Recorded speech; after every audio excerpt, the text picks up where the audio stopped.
welcome to your Oklahoma Ford Dealers Game of the Week. We're at Moore School Stadium tonight, the Edmond Memorial Bulldogs and the Westmoore Jaguars.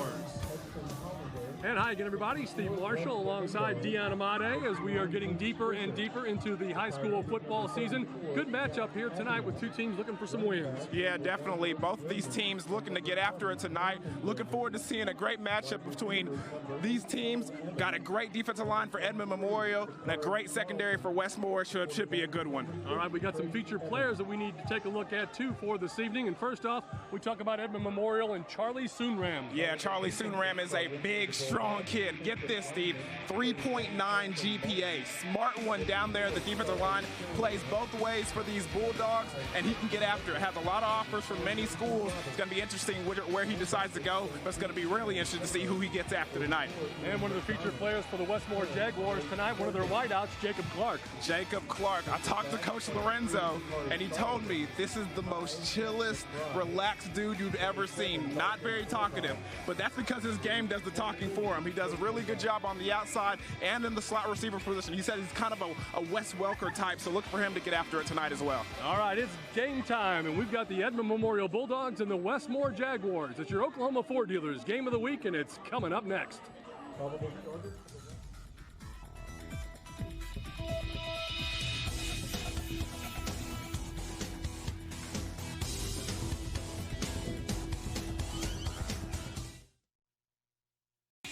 Game Time on YurView is brought to you by your Oklahoma Ford dealers, the best in Oklahoma. Airco, the company you know. Tulsa Tech, for your future success, go to tulsatech.edu. And by Weoki Credit Union. Join us all fall long for some of the top high school football from around the country on Game Time.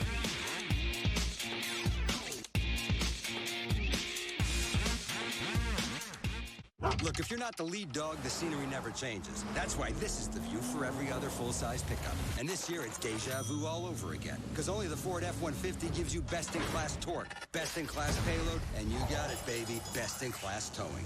This is the big dog. This is the Ford F-150. It doesn't just raise the bar, pal. It is the bar. Now get 0% financing for 72 months on a new 2018 F-150 at your Oklahoma Ford dealer today. Weoki's new money certificate rates are incredible. Transfer money from another institution to a Weoki 35-month certificate and receive 3.05 APY. Yes, that's over 3%.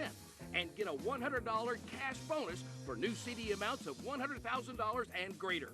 Open your certificate with new money at Weoki and start earning incredible rates. Federally insured, rate and bonus are for new money only. Other terms and limitations apply. Contact Weoki for details.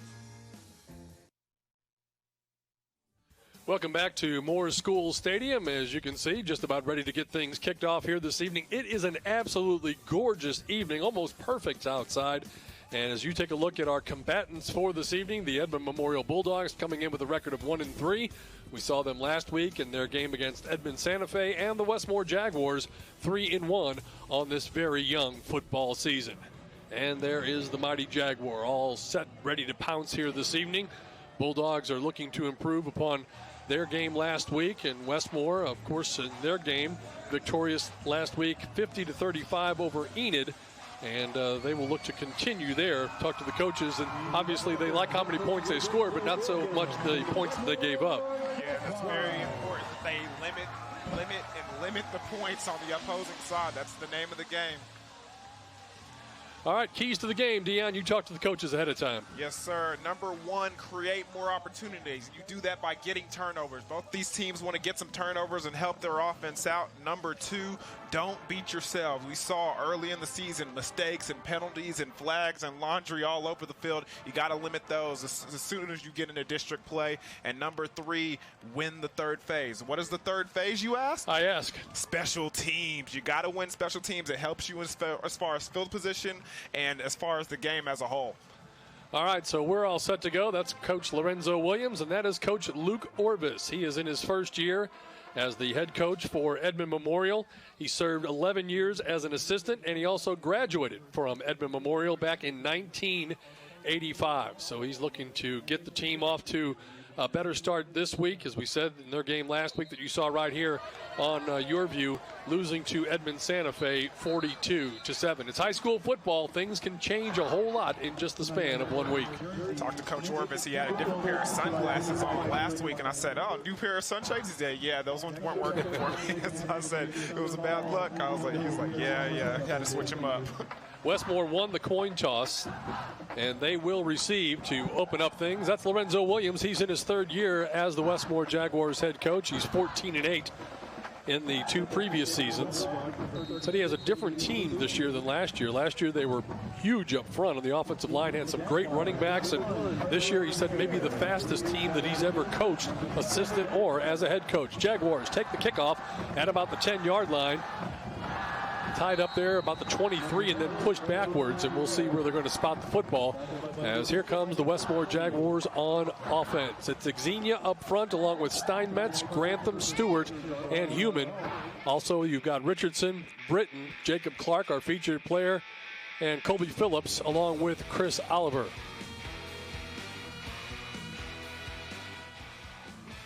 And the Jaguars will trot out.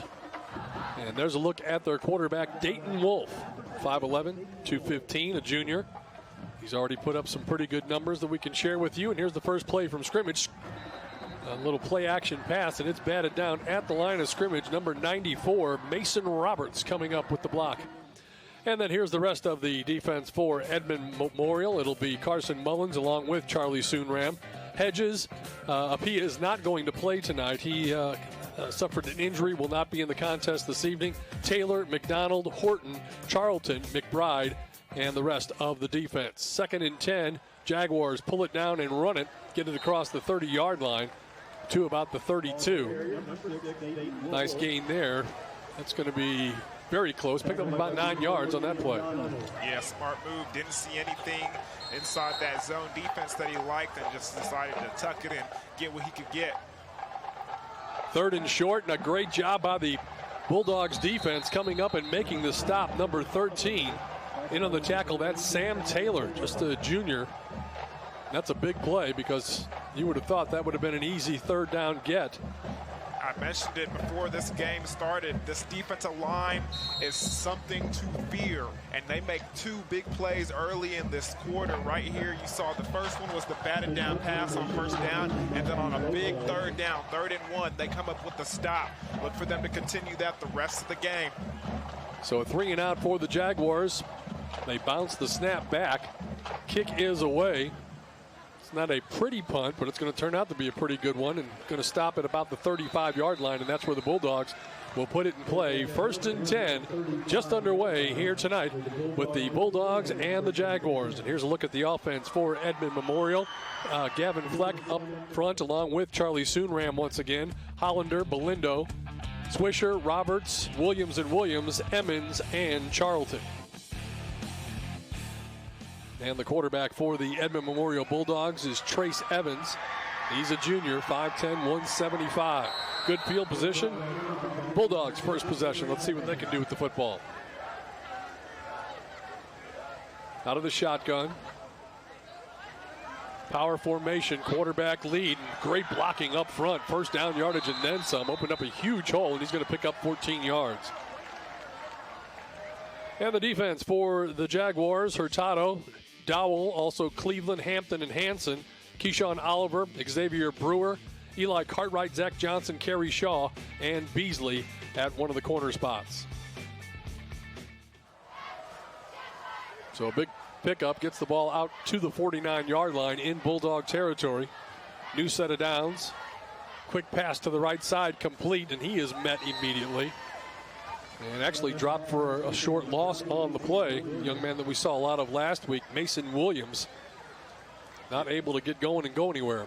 Yeah, they tried to hit him with that little tunnel screen over there with the slot receiver, but Westmoore's defense sniffs it out early and make it a loss of 1. And I can't get over the weather after all the rain that we've seen and hot temperatures, cool temperatures. I mean, the wind is just, the flags are standing still. It is just perfect outside. Now this is what they call football weather. Absolutely. None of that rainy stuff. 2nd and 11, quarterback keeper again. He's going to get about 2 yards. That'll bring up 3rd down and 9 right at the midfield stripe. Yeah, the Bulldogs really want to establish the run, especially early in the game. You saw it last week, and you'll see it again this week. Look good, doing a good job with trying to get the ball out. The running back holds on to it a little bit longer than he would like, causing it to lose some yards. But they're going to try and run the football on this Westmoore defense where the strength is their secondary. There you see the wind or the lack thereof with the standing still flags. 3rd down and 9. Quick pass complete. That's going to be good enough for a 1st down. So the Bulldogs doing some things already here early this week that they were unable to do last week. 1st down pass to Andrew Horton. Yeah, and it's just a quick hitch route right there to number 11, Horton. Does a good job of finding the sticks and getting up the field to get the 1st down for the Bulldogs. So a set of 1st downs has Edmond Memorial in Westmoore territory right at the Jaguars' 40-yard line. 1st and 10. Quarterback Trace Evans. Williams goes in motion to the right side. Handoff. A flag comes out from the side judge over here, and we'll check and see what that's about. Getting up off the bottom of the pile is Cade Adams.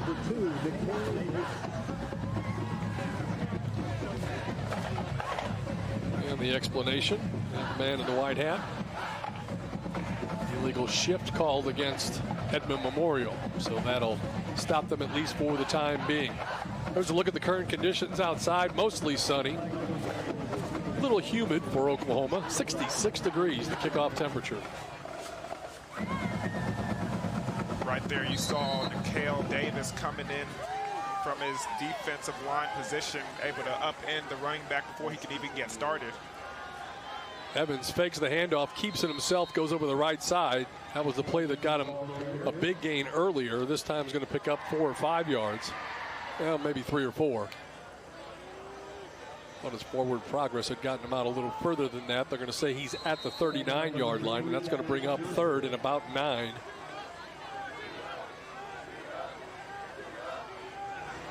Westmoore took it 3 and out. Good job by the Edmond Memorial defense. It's Coach Orvis. See what the Bulldogs come up with here. Motion near side. Evans going to throw that way, and pass is complete, but hit immediately. Dianamade likes that play. I sure do. Kerry Shaw, number 4, coming from the safety position. Look at him read it, and he's right there to make the hit. As soon as the ball enters the chest of the wide receiver, make it look easy. Golly, that's how you start off a game. J.J. Ruff, the receiver on the play. And as Dion said there, Kerry Shaw making the hit. That brings up 4th down from the Westmoore 36-yard line. Memorial showing as though they're going to punt it away. Now they shift.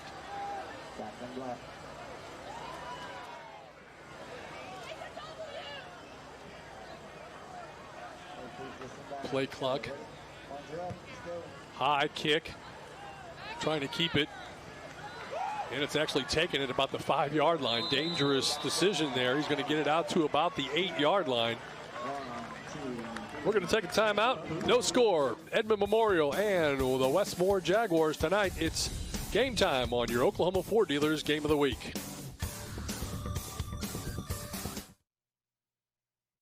Game time keys to the game are brought to you by Tulsa Tech. For your future success, go to tulsatech.edu. Join us all fall long for some of the top high school football from around the country on Game Time. Are you looking to build a career in the high-demand and high-paying field of construction? What are you waiting for? Tulsa Tech offers affordable, hands-on training and state-of-the-art facilities. Great training that can give you confidence. Get trained in fields like carpentry, electricity, HVAC, masonry, and welding. To learn how Tulsa Tech can help you make your own path to a successful career, call 918-828-5000 or visit tulsatech.edu. You're watching Game Time on YurView.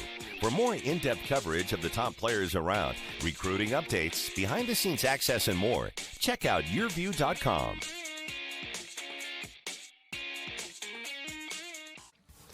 Welcome back. There's head coach Lorenzo Williams on the sidelines as his offense takes over at about the 9-yard line. Running play up the middle. Good yardage there. Bouncing off a would-be tackler. Gets first down yardage out across the 20-yard line. And coming up off the bottom of the pile there for the Jags, number 9, that's Chris Oliver. Yeah, good, tough, hard run. You see it's his little zone read. Goes right up to the middle of that defense and gets the first down for these Westmoore Jaguars. This time, want to pass, short pass, it's complete right away. Defense is there, but not before he picks up a good 7 yards on the play. Reception there that time by Jacob Clark, one of our featured player guys to watch tonight. And you can see that this Westmoore team is starting to try and find their rhythm early in this game. A great run on first down with that quick pass. Looks like they're starting to find something here.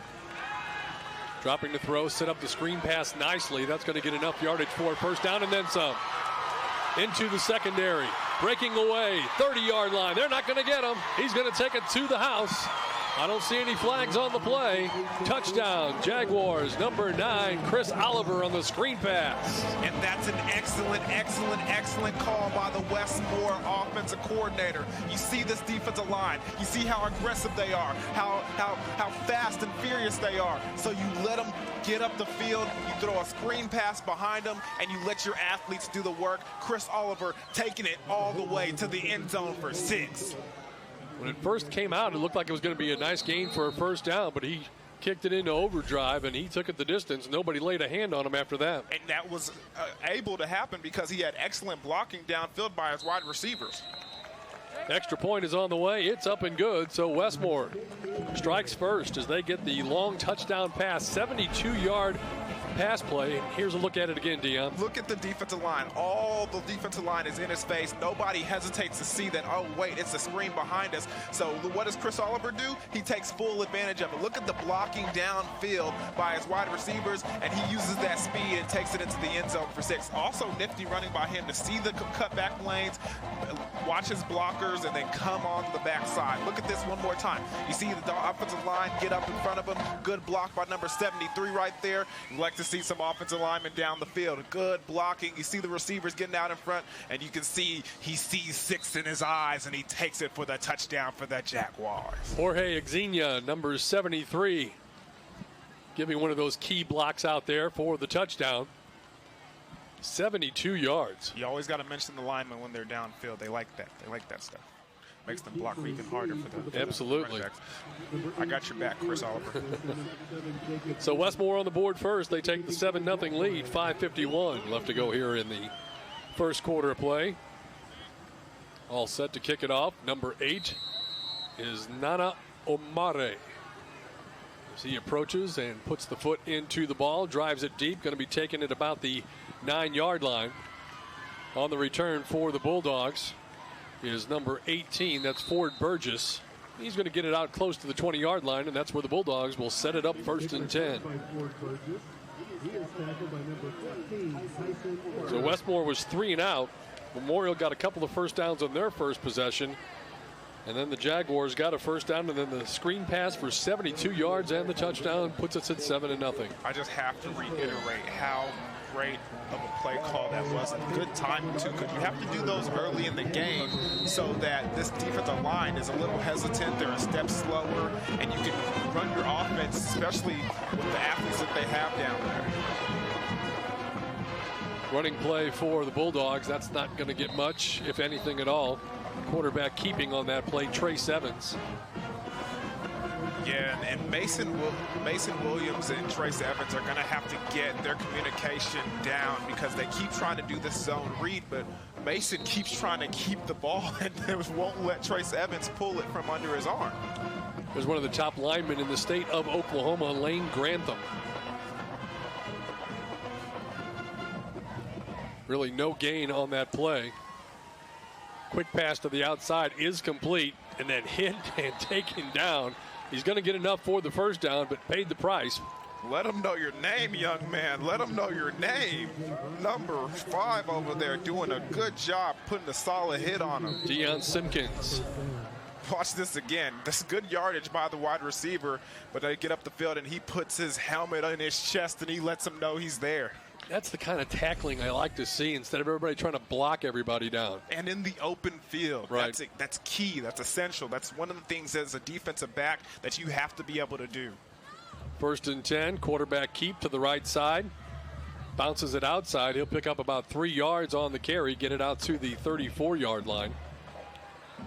And don't expect to see anything different. What you're seeing right here from this defense of Westmoore is they're running a cover 1 where you have everybody's manned up on the outside and one safety that's 15 yards deep. Well, if that's the case, you got to do the quarterback runs because you have the numbers, and when he gets in the open field, those people that are in man-to-man defense, they have their back to the quarterback. They don't see what's going on behind them.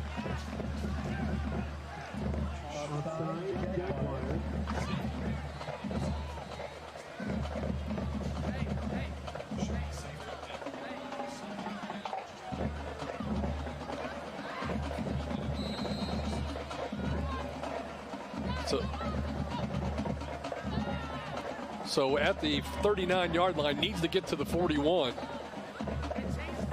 Coach Lorenzo Williams. You can see what you're talking about there with that safety all the way back, Dion. Yeah, see, he's coming up now because he's anticipating the sweep play, and that's a great play by him, but he's still on his feet. He doesn't think he went down, and apparently neither do the officials. Referee's coming over to the middle of the fray, so if he bounced off the tackler's legs, let's take a look at it again. Yeah, that's the speedster himself, Dakari Charleston. Look at his knee, never touches the ground, never touches up. Do you think it touched back there? It seemed like it did, perhaps, but looks like he's going to get the call. Ain't no instant replay in high school football. That's right, except for when you're watching the game on YurView. Yeah. So the ball spotted right at the 40-yard line. That'll bring up 3rd down and 1 for the Bulldogs. Desperately trying to keep this drive alive. Changed quarterbacks too, by the way. Number 11 has stepped in for Edmond Memorial. That's Andrew Horton. And he did not get the necessary yardage for the 1st down. Nikhil Davis, one of the first ones there on the tackle. And let's check this out, because how did he get in that backfield so fast? He just takes on a blocker, gets off, and makes the tackle in the backfield. Big yardage, big stop on 3rd down for this Westmoore Jaguars defense. So a punting situation for the Bulldogs. 2 men deep for Westmoore.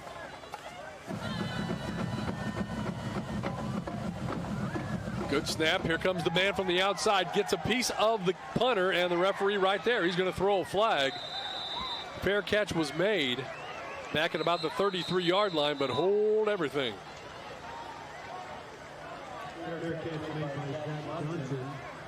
So it's a penalty against Westmoore.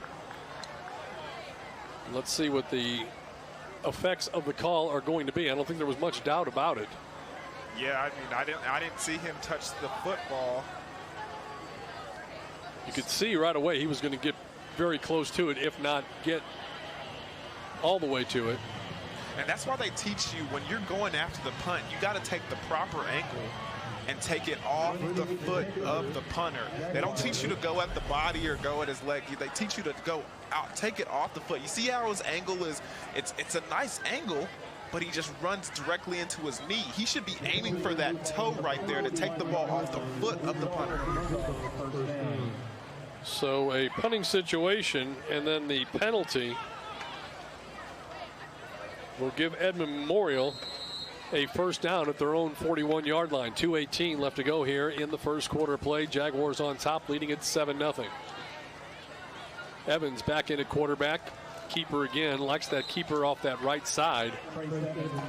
Worked early, but not so much these last couple of times. That's going to pick up a yard. And there we go. Those to go back to that last play, and not this one, but the one before on the special teams on the punt. We talked about the keys for the game, getting your offense more opportunities and then not making mistakes. Well, right there, Westmoore gets a penalty, and then it gives Edmond Memorial another opportunity with the football. Quick pass to the outside, caught. Nice gain on the play. Is going to set up 3rd and short as they hook up with the wide receiver out there, number 14, J.J. Ruff. So that'll bring up 3rd and 3. Starting to see something they like over there with that hitch route by the slot wide receiver. Looking at the depth of the cornerback and the defensive back. They're seeing that we could just pick up 5 yards easy if he's going to sit back there and wait like that. Evans throws in between 2 receivers. Not sure exactly who that was intended for, but incomplete nonetheless. And a punting situation once again for the Bulldogs. Don't take advantage of the opportunity, and it's a great job by this Westmoore defense. A quick change of pace. They have to stay on the field, and they don't make it cost their team any kind of points. So the last time that Edmond Memorial tried to punt, Westmoore was called for a roughing the kicker situation. This time a booming punt gets away. Fair catch is called for, coming up and making the grab. And you talk about somebody that is sure of their capabilities. Number 7, that's Jacob Clark. He is not afraid to take that ball in heavy traffic. Interesting tidbit. Coaches tell me that he is the only returning starter on offense that scored a touchdown last year. That's how hard they were hit by graduation. Well, then now you see why he has no fear out there. He's the only player with experience and some wherewithal out there for these Jaguars. Line of scrimmage going to be just about the 22-yard line in Westmoore territory as they send 2 receivers out to the top of your screen. Man in motion, little pitch play, caught in the backfield and dropped for a loss. Nice play there by Edmond Memorial. Number 31, Carson Mullins, coming up and making the hit. And you got to remember, Carson Mullins, the name you got to remember. He's already made 2 plays in this game, including the one we just saw, coming off his blocker and getting the end around over here on that little jet sweep motion. So 2nd down and 13 for Westmoore. Empty backfield. Sideline pass here on the near side is caught. And the reception made there by number 16 for the Jaguars. That's Kedrick Britton. Nice little square out pass. Yeah, and I like the play call. Just a nice 5-yard and out, making it a manageable 3rd down. Gonna see what they call here. It's 3rd and 6 for the Jaguars. He was able to get out of bounds, stop the clock with 24 seconds left to go here in this first quarter of play. See what the Jags dial up here. Running play straight ahead. And did he get enough? I think he might have got enough. I think he did. Kind of vaulted over the last tackler there. It's Chris Oliver once again. And you can see where they're going when they need yards. They go right up the middle of this Edmond Memorial defense. First down for him. New set of downs for the Jags. Running play, cutting it back, and stopped at the line of scrimmage. You know, other than really just the one play that went for the touchdown, Edmond Memorial's done a pretty good job. We'll talk about that more as we come back. We've played 1 quarter of football here at Moore School Stadium. Westmoore Jaguars on top of Edmond Memorial. They lead at 7-0 on your Oklahoma Ford Dealers Game of the Week.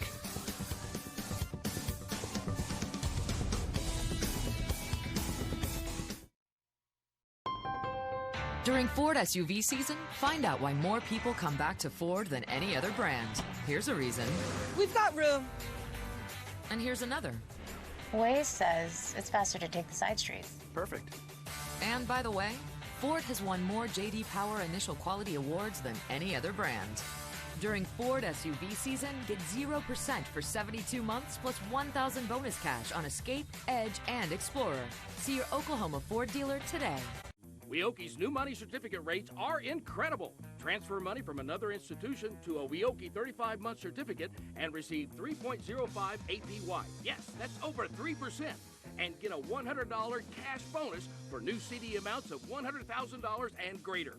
Open your certificate with new money at Weoki and start earning incredible rates. Federally insured, rate and bonus are for new money only. Other terms and limitations apply. Contact Weoki for details. When summer heats up and your AC isn't working right, be cautious of getting pressured into a replacement. It's always a good idea to get a second opinion, and Airco will let you know if your old air conditioner is worth fixing. So call Airco for a second opinion. Call Airco Service today. The company you know.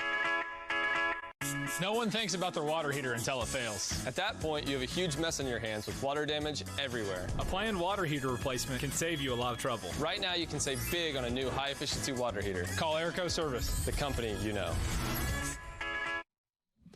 Welcome back, everybody. Second quarter action. Student section enjoying the night out, even though it's Thursday. Jaguars with the football. Running play up the middle. 10 yards and then some. Big first down and a nice carry. And it's Oliver once again who's starting to put together a big night. Again, tackling the middle of that defense. See it right here, the zone read, right up the gut. Chris Oliver does a good job breaking 1, 2, 3 tackles, getting them yak yards after contact. 5 carries, 30 yards for Oliver here in the early going to go along with a 72-yard touchdown reception off the screen pass. Dropping to throw. A little bit high and nearly caught by the receiver downfield. Clark almost came down with that. And here's the thing, I do not think that ball was intended for him. Check a look at the replay because there's a post right behind him. He uses his leaping ability to get up and go get that, but you see late as Jacob Clark comes in right behind him. And if he would have hit that, I think Jacob Clark might still be running. Nonetheless, incomplete pass from Dayton Wolf. Here's a pass to the far side, caught, short gain on the play. Looks like actually his knee hit down as he went to make that cut, so it's virtually no gain.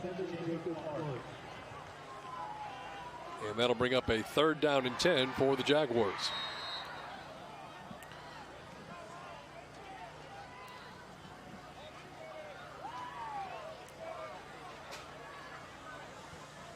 Third and 10, just underway, second quarter. Rolling left, looking downfield, gets out of trouble, now throws, pass complete, far side. That's good enough for a first down. And hammered down on the play, the receiver, number 17, that's Colby Phillips. And I like that. I like that from the quarterback. Looks like he has that number 6 on his back, and he's using it well. Look at a little Baker Mayfield impersonation as he breaks out of the pocket and throws the football on the run. Sam Taylor in on the tackle. Jaguars in Bulldog territory once again, and just kind of walking his way through and cutting back and forth, kind of jitterbugging. Now the ball comes loose, picked up by the Jaguars, and there's the whistle. So that was actually a fumble. And fumbled forward, and that's going to be enough for another first down. Garrett Human coming up with the recovery. And I'm pretty sure he's going to be telling everybody about that play in the lunchroom tomorrow morning.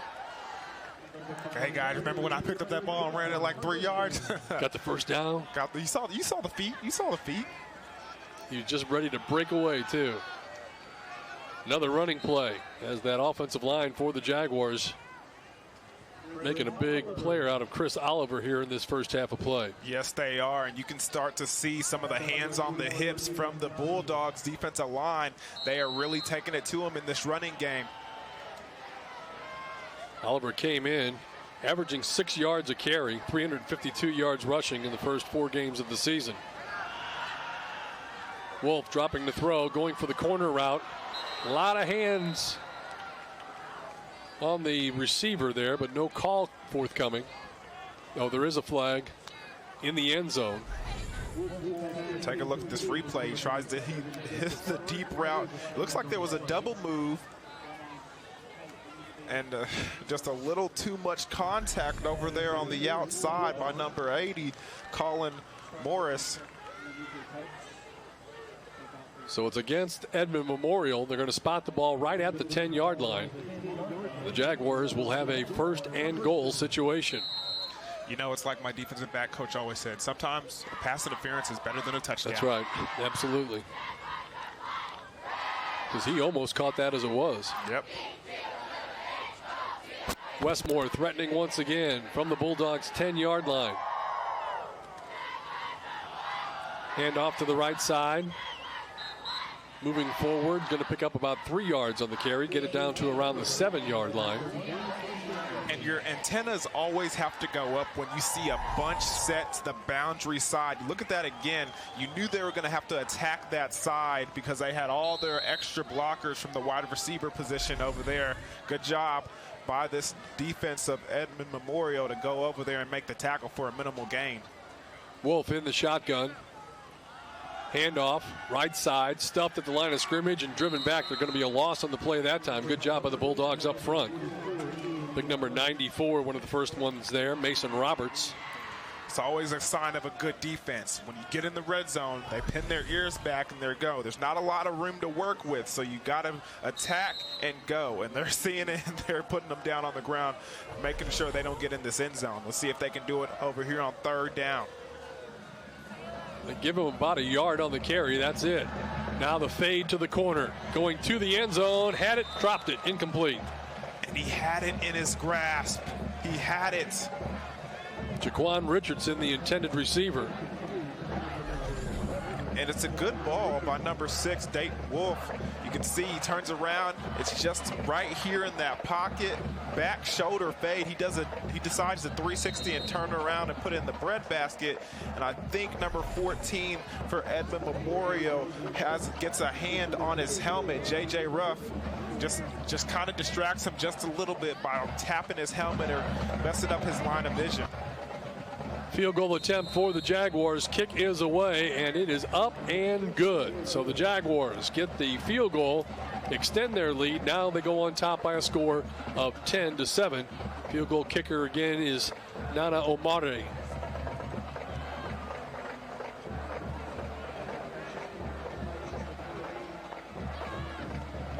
Let's take a look at the district standings as far as it's concerned. In the district here, we look in Edmond, Santa Fe, UConn, Broken Arrow, and these Jaguars all 1-0, won their games last week. Norman Jenks, Edmond Memorial, and Enid were those that were vanquished last week. See Jenks there with a 3-1 record overall. Yeah, and we've gotten to see Edmond Santa Fe last week. That's a team that's going to be a force to be reckoned with in this district. And then you see Broken Arrow down there at the 3rd spot. They are looking like the team to beat this year. Yep. And UConn having an undefeated record early in the season. Look like they're doing some good things on their side as well. Broken Arrow is ranked number 1. Jenks is ranked number 2. Santa Fe is ranked number 4. And UConn is ranked number 6. Westmoore number 7. So good many of the teams in this district are all in the very top of the rankings, meaning they're going to have to get their wins early. Yeah, here's the scoring drive, Deon. Here we go. Chris Oliver attacking the middle of that defense. Even when it's meant to go to the outside, he finds the cutback lane, goes right back up the middle, and getting a great gain just before he fumbles the ball. And the big man over there finds it and picks it up for the Westmoore Jaguars. They aren't able to reach the end zone. Edmond Memorial pins their ears back, stops them in the red zone, and then for the excellent kick for the 3 points, number 8, Ryan Knight puts it through the uprights. So the Bulldogs take over on offense, trying to answer back. Running play up the middle, going to get a yard or two. Not much there, as the Jaguar defense has been stingy so far to this point. That's number 33, Cade Adams.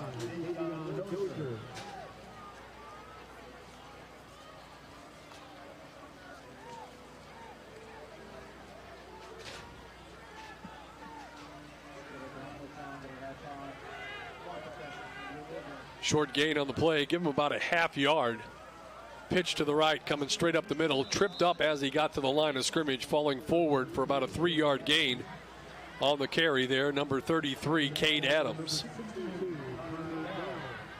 Yeah, and it's just a pitch play, but a pitch lead, so to speak. They got 21 personnel. Now dropping the throw, pass complete, far side. He's not going to get to the first down marker. Pass complete out there to J.J. Ruff. That's going to bring up a 4th down and short situation. And it's a good job by the defense because there's a tackle being made outside number 12, and then he comes and gets some help because J.J. Ruff was about to break that tackle. Then a good job by teammates coming up and gang tackling, not allowing him to get the first down. We'll take a timeout. With 7:16 left to go in the first half, it is Westmoore on top of Edmond Memorial. They lead it by a score of 10-0. You're watching Game Time on YurView. For more in-depth coverage of the top players around, recruiting updates, behind-the-scenes access, and more, check out YurView.com. Are you looking for a career where you can work anywhere and even travel the world? Do you have a passion to work with people, plan events, or own your own restaurant? Tulsa Tech can help you build a successful career with exciting hospitality programs. Programs like culinary arts, restaurant and lodging management, and event planning. Make your own path to a successful career you love by calling Tulsa Tech at 918-828-5000 or apply online at tulsatech.edu. Game Time Keys to the Game are brought to you by Tulsa Tech. For your future success, go to tulsatech.edu. Join us all fall long for some of the top high school football from around the country on Game Time. Welcome back. 10-0 our score. Jaguars on top. Edmond Memorial Bulldogs looking at a 4th down and a little bit longer than one situation. Lined up in punt formation now. 2 men deep for the Jaguars. Snap is back in good shape. No pressure on the punter. High kick at the 35. Taken. Nice return out across the 40 to midfield. And finally going to be brought down, still on his feet, fighting for forever, and getting all the way down to the 25-yard line. Nice return for the Jaguars, and it is Jacob Clark once again. And I was wondering when we were going to see that sudden burst of speed, that quickness, all the good things that everybody's been saying about this young man. And you can see the moves down the field. Look at those cutbacks and the way he shows his strength off to get even more yards after the catch. Woo! That was a nice one right there. You got to love that, Steve. All the way down to the 25-yard line. Jaguars in scoring position once again, leading it by a score of 10-0. They said he was the fastest. They said he was the quickest. He just showed it right there. Loving the explosiveness down the field. So 1st and 10 for Westmoore. See what they dial up here. Dayton Wolf, the quarterback, dropping to throw. Looking left, now down the middle. Fires wide open as a receiver. I don't see any flags on the play. And the pass is complete out there to number 16, Kedrick Britton. And a touchdown for Westmoore. Looks like the defender must have fallen. Yeah, and you can't fight. You can fight the opponent. You can fight your teammates, but you can't fight it when the turf monster comes up and grabs you. And that's exactly what happened there. DB falls down in the middle of the route, and number 16, Kedrick Burton, makes him pay for it. Touchdown, Jaguars. So another touchdown for Westmoore. Now the extra point attempt by Ryan Knight. Snap is back. Trouble with the snap. Going to keep it and try to run it in. Breaks a tackle. Dives for the goal line. Does not make it. And unsuccessful on the extra point attempt, which means the Jaguars will hold a 16-0 lead as they get ready to kick it off back the other way. 6:52 left to go here in this first half. And you saw a little glimpse, and we're going to tell you a little bit more about the GigaBlast halftime show that comes your way. We'll have the Pride of Westmoore Marching Band, highlights and stats from the first half, and everything that you need to know about Cox's Panoramic Wi-Fi on the GigaBlast halftime show. That'll be coming up, and we look forward to bringing you all that information. Our man Dion Amade will be down there. He'll tell us how we can look to get GigaBlast in our homes here in the very near future. Don't worry, guys. I got you. I'll let you know. That's why they send you down. That and you're a lot younger to manipulate those steps. But my knees still hurt, Steve. Oh. Jaguars leading at 16-0. You can see Knight Fancy red shoes. Those are fancy. Who was that? Dorothy who had the fancy red shoes? The red slippers. Yeah. Yeah. Those are the ones that you click and takes them back to Kansas. That's right. Wonder if those ones clicks and takes them back to Westmoore. Well, you'd rather be in Westmoore than Kansas because they don't play football in Kansas. They don't? Not from what I've heard. Here's a kick that's going to be stopped and bounces at about the 5-yard line, and the return is on. And out across the 20-yard line to about the 23.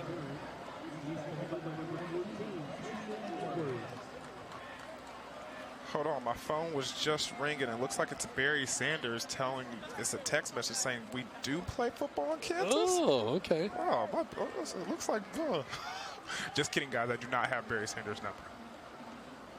I actually had the national breaking story of when he was allowed to forego his senior year and enter the NFL draft. Really? He happened to be in Altus buying a car at that particular time. And we were able to feed ESPN and everything else. So you never tell me the good stories, man. Well, I mean, there's so many. I'll tell you one about Barry Jr. here in just a second. Running play to the left side. Going to pick up some yardage. Gets near first down yardage out across the 30. Finally hit and driven out of bounds at about the 31. Ball carrier on the play for Edmond Memorial. Number 23 is Dakari Charlton. Dakari Charlton, the speedster off the quick pitch reverse. They got to find more ways to get number 23 the ball, and here you see that's exactly what they're trying to do before he gets tackled out of bounds. He's a guy and an athlete that they got to see get the ball. I want to say at least he has to have to touch the ball at least 10 times a night for this Edmond Memorial's team to be inside the game. 5'9", 145, and he can fly. Picked up about 7 on the play. And we got a whistle and a timeout taken by Westmoore. Don't know if they didn't have enough players on the field or maybe too many. Nonetheless, they'll take a timeout, and we will get to tell you about what we have coming your way tomorrow night here on YurView. It's the game of the week. 6A Division II rivals Booker T. Washington gets together at Lee Snyder Field. Booker T. won the 6A Division II championship over Bixby last December, and Bixby won that title 3 years before, so something's got to give. Game time tomorrow night, 7 o'clock, as BTW and Bixby meet right here on YurView Channel 3. That should be a really, really good game. Bixby, having a young quarterback at sophomore, is able to get a couple games under his belt, and now he's really finding his stride. And the athlete to watch, Brennan Presley. He is impressive. Everybody says Daxton Hill is the athlete in Oklahoma this year, but if you want to check out the other side of the ball and check out Brennan Presley, he's doing some phenomenal things, and he might have something to say about Daxton. So 2nd down and 4. Bulldogs from their own 30-yard line.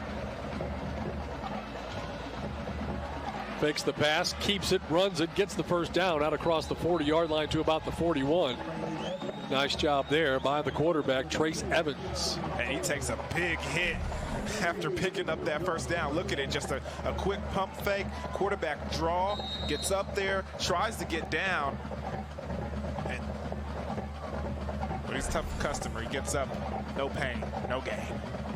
Spot the ball right at the 40-yard line. Jaguars leading it. Bulldogs trying to answer and get some points of their own. Williams comes out wide to the right near side. Evans looking to throw, and he's going deep. Had a receiver out there, but incomplete. Little overthrown, trying to hook up with Charlton out there, and you can see his speed as he was trying to separate from the defenders. Yeah, and he got behind the defense. The timing wasn't down enough. It was just a little bit of a hesitation, and then he had to try and overthrow where he was aiming for, and it just doesn't get there. You see it's just out of his outstretched arm. Good job by the Westmoore defense, though, coming over the top and late. So another 4th down situation, or 2nd down situation. 2nd down and 10. They need to get right to midfield to keep the drive alive. Motion to the right, quarterback draw once again, has some running room, cuts it back towards the middle. And he'll get close to first down yardage. Picks up about 9 on the play, maybe even enough to get the first down. It looks like they're going to give it to him. We mentioned it on the first drive. Expect to see a lot of quarterback run, especially in this man-to-man defense. You're going to see it. Like, there's a spy right here. The safety comes down and recognizes that it's a run play, but not until he gets 10 yards and enough for the first down for this Bulldogs offense. So it is enough for the first down. Bulldogs desperately needing to get some points on the board before the intermission. 5.5 left to go in this first half of play. Quarterback draw again. And it looks to me like they're trying to, compensate for the overly aggressive Westmoore defense. Yeah, and they have an advantage there. They have the numbers. If you look inside the box, there's only 6 defenders, maybe 7 at the most. So as soon as he gets behind that second level, that safety has to come down from 12 yards deep. It's not happening. It's not happening, especially if you have a great athlete like number 6, Trace Evans is. Picked up about 6 on that first down carry.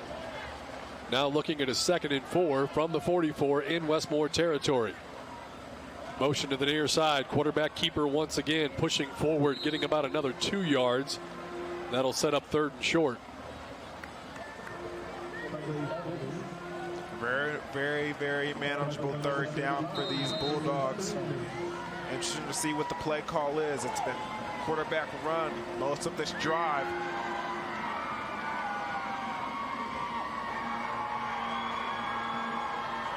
Third and call it 2. Need to get right to the 40-yard line. Keeper again, he's going to fall forward, get the first down. Going to be stopped at about the 38. Forward progress. They'll push him back a little and say that he got to the 39-yard line, but still, that's enough for a first down. Yeah, you see they showed the option. He sees a hole and attacks it right off the bat. He knows he needs to get 2, maybe 1 yard. He says, I'm going to take this one myself, and calls his own number once again for this Bulldog offense. New set of downs for Edmond Memorial. As we have now 3:55 left to go here in this first half of play. Jaguars on top. They lead at 16-0. And a whistle blows before they get the play off. And a timeout was taken by Edmond Memorial with 3:46 left to go here.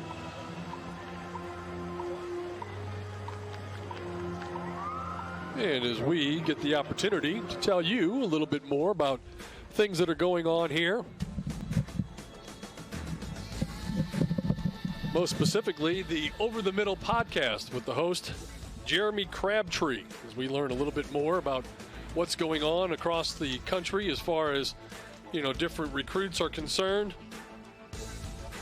Going to be joined by the Garden City Community College coach Jeff Sims, who has coached more than 40 players that have played in the National Football League. You can check it out, find out more by going to YurView.com. And you go there and you're going to find all kinds of worthy information. You can set up and become a member and actually get emails in your inbox that will help you understand exactly what is going on.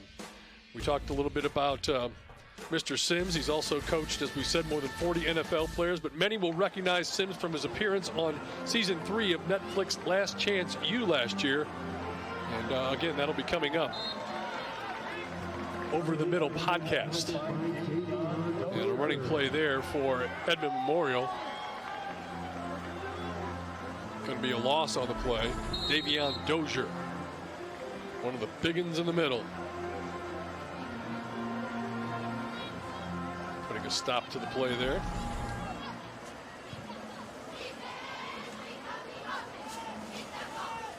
Clock running, 3:15 left to go here in this first half. Edmond Memorial trying to get some points on the board. Straight quarterback run once again, and that's going to gain maybe a yard. That's not exactly what they were looking for. Credit the Westmoore defense holding Edmond Memorial out to this point so far. That's going to bring up a 3rd and 13. They need to get to the Jaguar 29-yard line to keep this drive alive. They want to at least get a good chunk of that right here.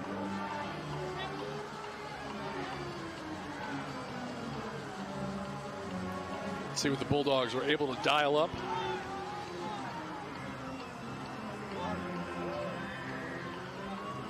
Test. Big third down play. Evans throwing, slant play over the middle, deflected, threw it a little bit too hard for the intended receiver, intercepted by Westmoore. They take it back into Edmond Memorial territory as they get the big turnover there. Coming up with the interception is number 4. That is Kerry Shaw. Thought he put a little too much on that one, Dion. Yeah, it really was unfortunate for Memorial, but good job. Got to get these turnovers, especially going into halftime. Good to see them get that one and put it on the board. So the Jaguars take over with 2:16 left. As you look at the replay once again, he really reared back and tried to fire that in there. A little too hot for the intended receiver. The ball just went up in the air, and Westmoore was able to take advantage and come away with the turnover. And they get it back. Here's a little lateral pass. They're going to go downfield. Defense is there. There was a bit of a contact, but no flag is thrown. That stops the clock with 2:09. Take a look here again. That's a backwards pass. Clark rears back and throws it downfield. Good coverage downfield, and then the incidental contact was made. Nice job on the defensive side there by Seth McBride. 2nd down and 10. Running play left side. That's not going anywhere. Good job by the Bulldog defense. As they take the running back down. Oliver again with the carry, but nowhere to go on that one. Tackled by number 13, Sam Taylor.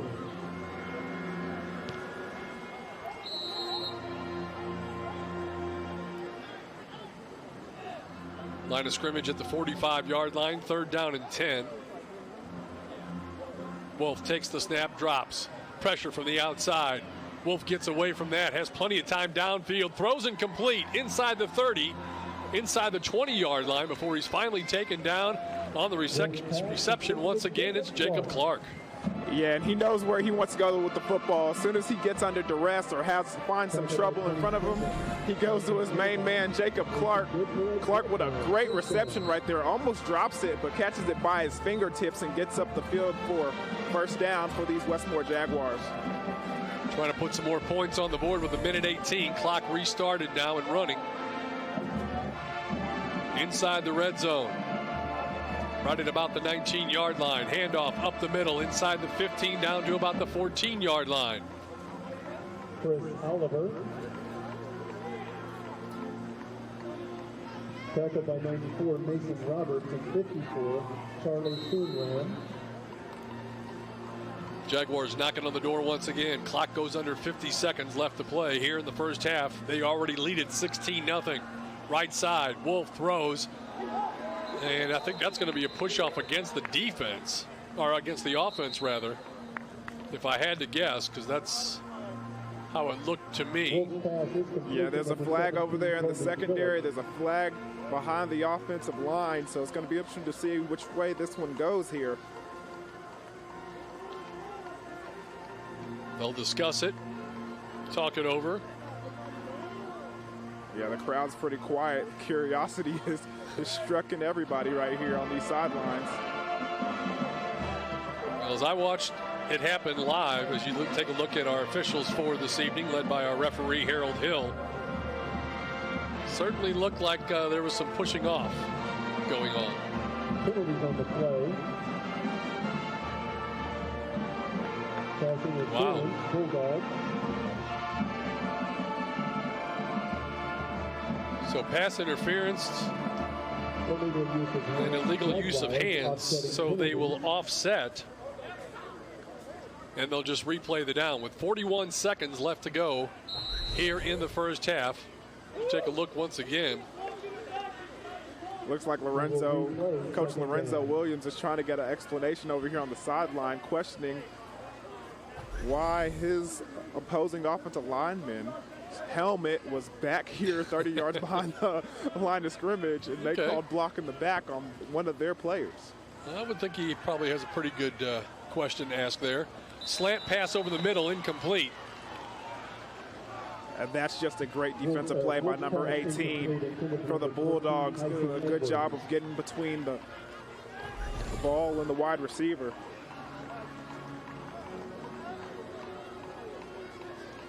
And that block on the back is going to be costly if they don't get inside, get this first down and get in the end zone.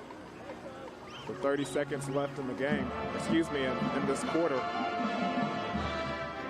So another try for the Jaguars from the 14-yard line. Play clock down to 6. Wolf shouts instructions, takes the snap. Looking, stepping up, and he gets hammered. Big hit in there by number 54 for Edmond Memorial. Coming up and making the play, that's Charlie Soonram, our featured player of the night. You can see right there, that was a big, big play. Yeah, he took his feet from under him. Wow. Yeah, he got hit. We said he was a strong kid, but I didn't think it was that strong. Clock is ticking, 8 seconds left.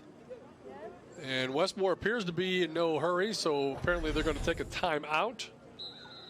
And they do, and they'll get a field goal attempt for the final play of this first half. They'll take a timeout, they'll talk about it, and then we'll come back and try to see if they can't get it through. Ryan Knight is the kicker for the Jaguars this evening.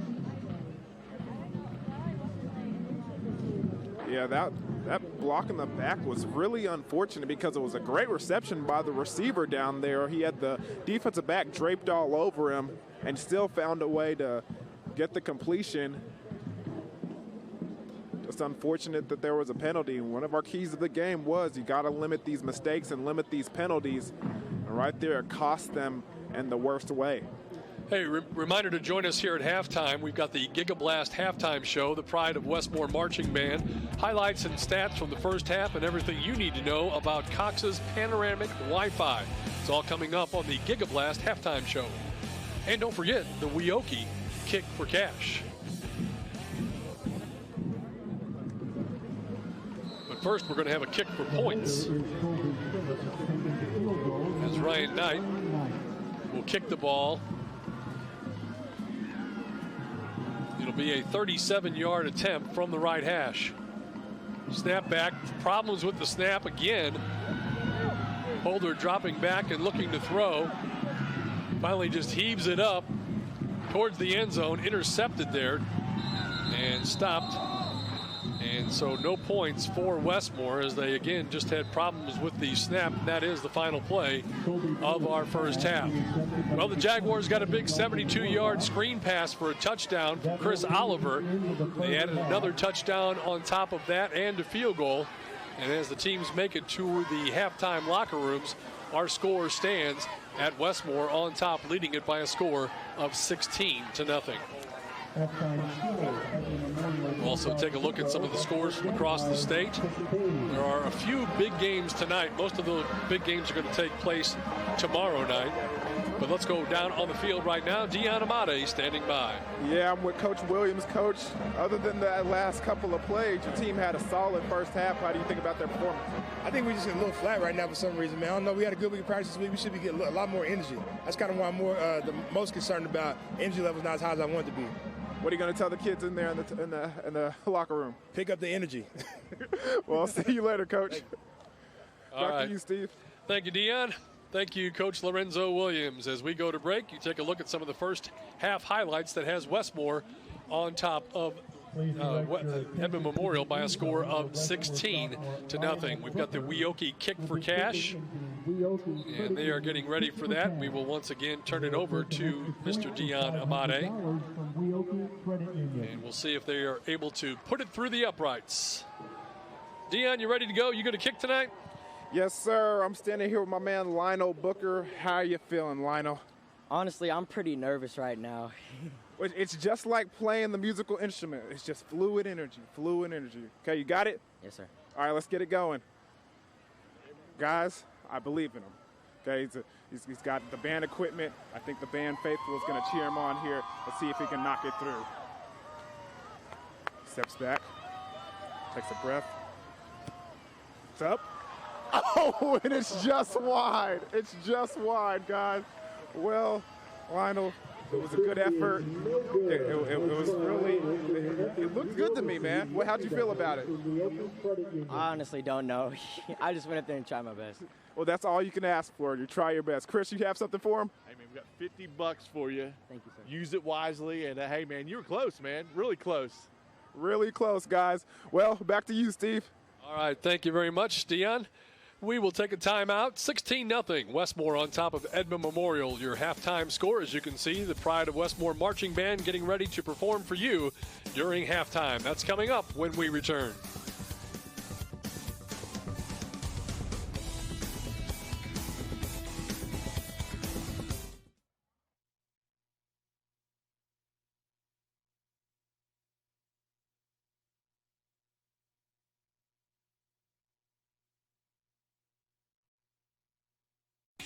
The Gigablast Halftime Show, powered by Cox, is brought to you by your Oklahoma Ford dealers, the best in Oklahoma.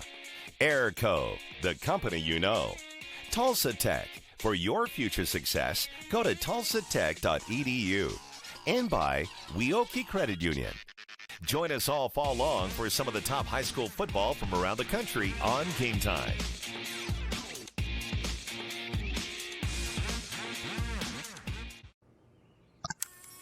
Good morning, Bella. Good morning. Are you ready? Yeah.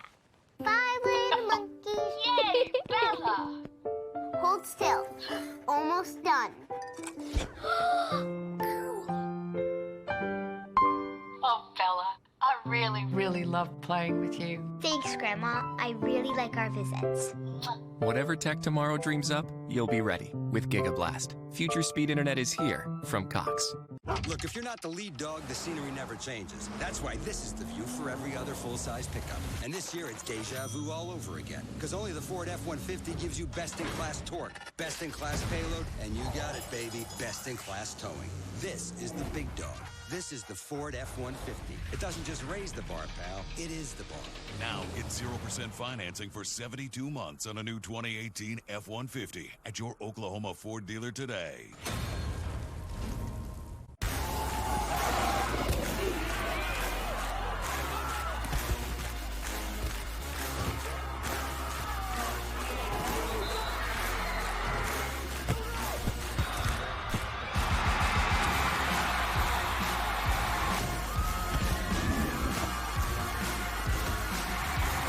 Watch the Ford Game of the Week, Westmoore versus Broken Arrow on Game Time. Brought to you by your Oklahoma Ford dealers, best in Oklahoma. You're watching Game Time on YurView. For more in-depth coverage of the top players around, recruiting updates, behind-the-scenes access, and more, check out YurView.com. Here at halftime, the director is Bradley Harrison, and the performance is called Exploration Unknown. Enjoy.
All right, we're going to take a timeout.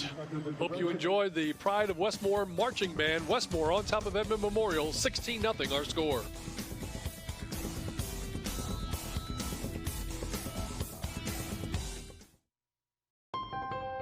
During Ford SUV season, find out why more people come back to Ford than any other brand. Here's a reason. We've got room. And here's another. Waze says it's faster to take the side streets. Perfect. And by the way, Ford has won more J.D. Power Initial Quality Awards than any other brand. During Ford SUV season, get 0% for 72 months plus $1,000 bonus cash on Escape, Edge, and Explorer. See your Oklahoma Ford dealer today.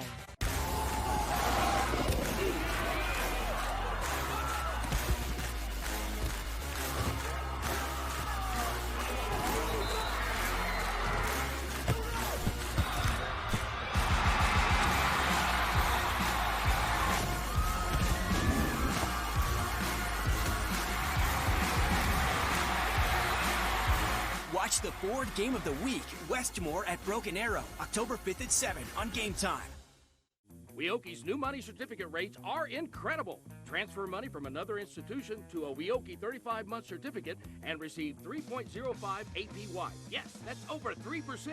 And get a $100 cash bonus for new CD amounts of $100,000 and greater. Open your certificate with new money at Weoki and start earning incredible rates. Federally insured, rate and bonus are for new money only. Other terms and limitations apply. Contact Weoki for details. When summer heats up and your AC isn't working right, be cautious of getting pressured into a replacement. It's always a good idea to get a second opinion, and Airco will let you know if your old air conditioner is worth fixing. So call Airco for a second opinion. Call Airco Service today. The company you know. No one thinks about their water heater until it fails. At that point, you have a huge mess on your hands with water damage everywhere. A planned water heater replacement can save you a lot of trouble. Right now, you can save big on a new high-efficiency water heater. Call Airco Service. The company you know. You're watching Game Time on YurView. For more in-depth coverage of the top players around, recruiting updates, behind-the-scenes access, and more, check out YurView.com.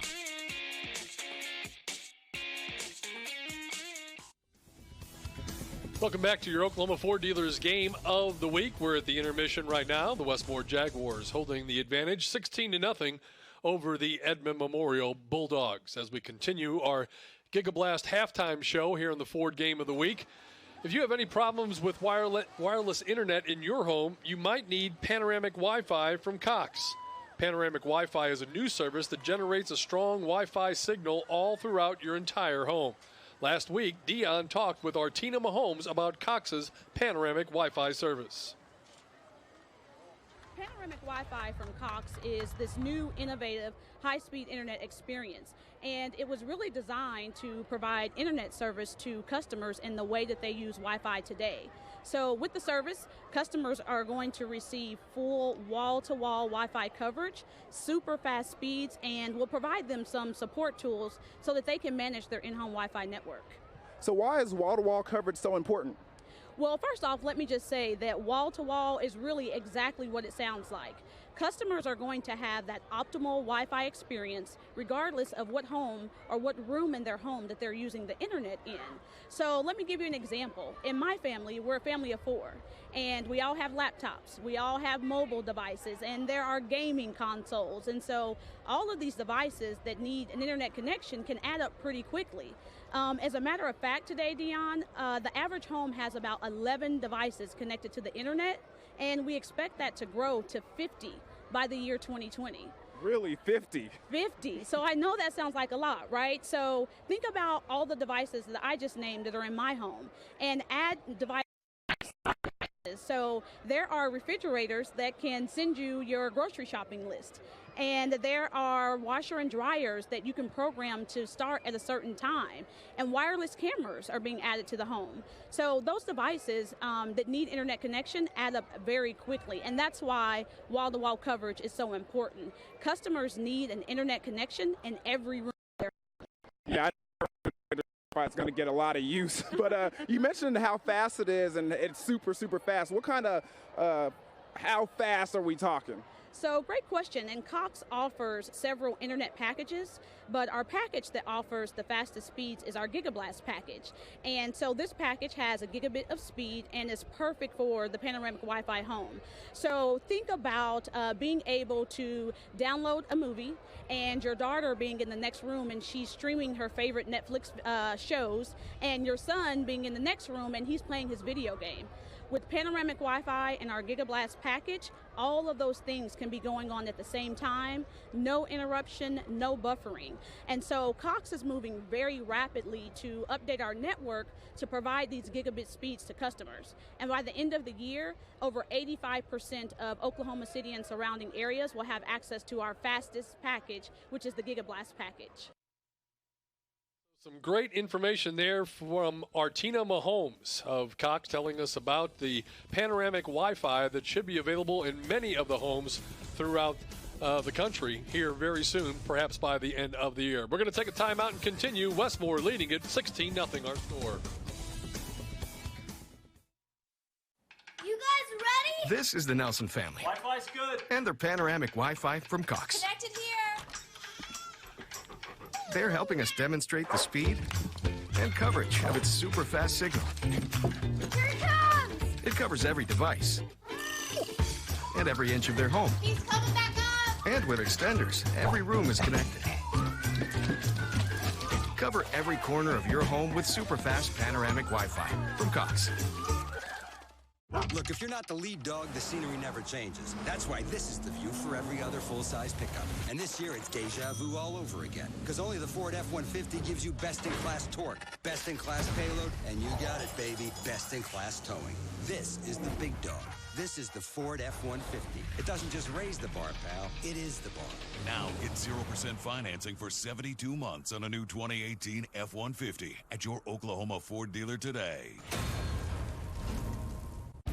You may have heard of Tulsa Tech, but did you know we offer business and industry training for large and small companies? Come get trained and certified in areas like confined space, HAZWOPER, crane rigging, CPR, first responder, and more. To learn more about our affordable and customized training and how Tulsa Tech can be a valuable resource to your company, call 918-828-5000 or visit us online at tulsatech.edu. Weoki's new money certificate rates are incredible. Transfer money from another institution to a Weoki 35-month certificate and receive 3.05 APY. Yes, that's over 3%. And get a $100 cash bonus for new CD amounts of $100,000 and greater. Open your certificate with new money at Weoki and start earning incredible rates. Federally insured, rate and bonus are for new money only. Other terms and limitations apply. Contact Weoki for details.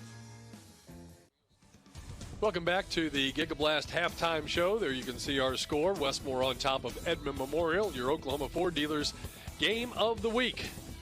Jaguars getting a couple of touchdowns in that first half. Let's take a look at those highlights and see how we got to this score very early in the contest. Little screen pass here.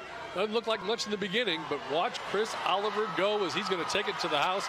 72 yards as he runs away from the defense, gets into the end zone for the first touchdown of the game to give Westmoore the early 7-0 lead. Then Westmoore once again with the football. And it's Oliver once again spinning and twisting, getting nice yardage forward as he had a big first half. Field goal attempt here from Ryan Knight as he pushes it through the uprights and good, and Westmoore leads it by a score of 10-0. Now on the punt return, this is Jacob Clark showing his speed along the far side. Clark makes a nice return, finally tackled and taken down, but not until he gets to the Edmond Memorial 25-yard line. And here's Dayton Wolf throwing to the end zone, and on the reception there for the touchdown, that's Kedrick Britton. And then the pass, the tip, and the interception taken away by Westmoore as they stop any threat from Edmond Memorial, and thus they lead it by a score of 16-0, as you can see here with the final plays of that first half. Let's go back down on the field once again. Dion Amati is standing by with the coach. Coach, how was your team's performance there in the first half? I think we came out with a really good intensity in that half. We did some really good things. We just got to catch a few more breaks and put some points on the board. What'd you tell the kids in the locker room? Told them to keep that same mindset we had coming out. Hungry, physical football is what we're looking for. Good luck with the rest of the game, Thank Coach. You, sir. All right, thanks, Dion. Appreciate that. We'll take a timeout, come back with more. Second half just around the corner. Stay with us.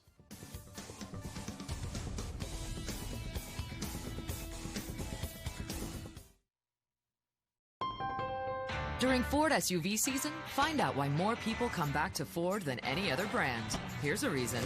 We've got room. And here's another. Waze says it's faster to take the side streets. Perfect.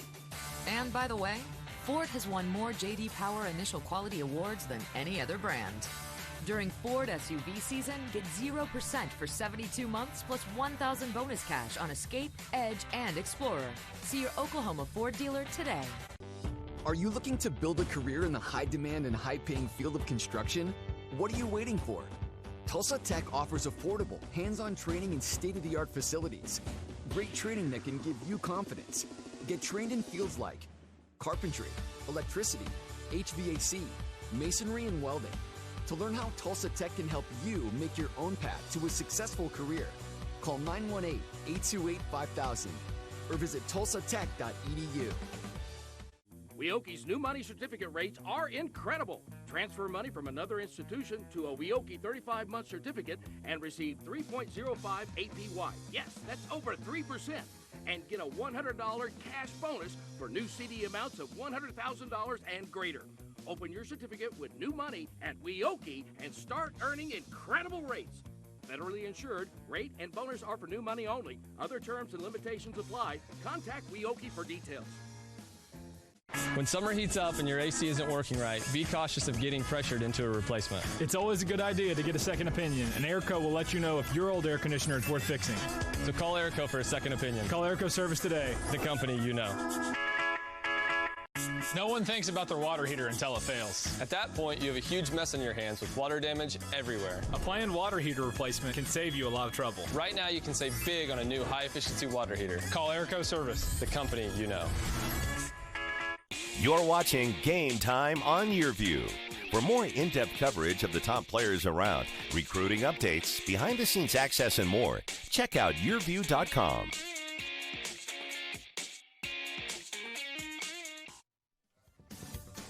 Welcome back. Halftime here at Moore School Stadium. Tonight, Westmoore Jaguars on top of the Edmond Memorial Bulldogs. As you take a look at those numbers, rushing-wise, pretty even contest through the first half of play. Passing, of course, big advantage there for Westmoore, and 72 of those passing yards coming on the touchdown reception from Oliver as he took the little screen pass, went 72 yards, got into the end zone. Therefore, your total offense, big favor for Westmoore, 226 to 96. First downs even, turnovers even, but on the scoreboard where it matters most, not so even right now as the Westmoore Jaguars are on top, leading it by a score of 16-0. There's a look at Moore School Stadium. Band getting after it here on a Thursday night. As I check the rest of the schedule across the state, there's not much going on tonight. Everything is tomorrow night. Broken Arrow is at Norman.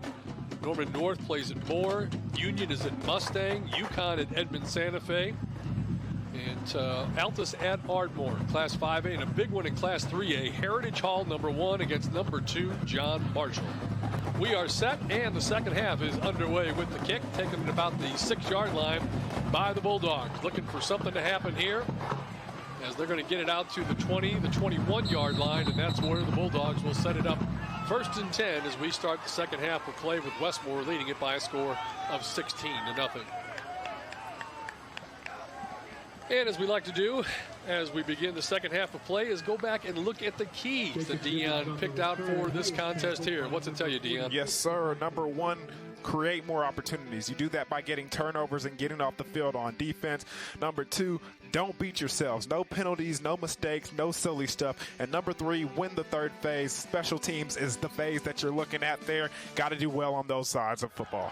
Screen pass far side is caught and then dropped immediately. Number 33 with the reception. That's Cade Adams, and he was dropped there by number 2, Nikhil Davis. It's interesting to see what these second half adjustments are going to be. This is where the coaching staff makes their money right here. Try to make sure you see what you saw in the first half, see what you can make some corrections on, and go out here and try to put some points on the board and get the W. So after a loss of 5 on the play, 2nd down and 15, handoff, fighting his way and going to get about 2 or 3 yards. And that's going to bring up 3rd and long for the Bulldogs on the opening possession here of this first half, or 3rd quarter. Yeah, you can see number 33, Cade Adams, trying to fight for every yard that he was going to get on that 2nd down run. See if the Edmond Memorial Bulldogs can fight off a 3 and out on the first opening drive of the 2nd half.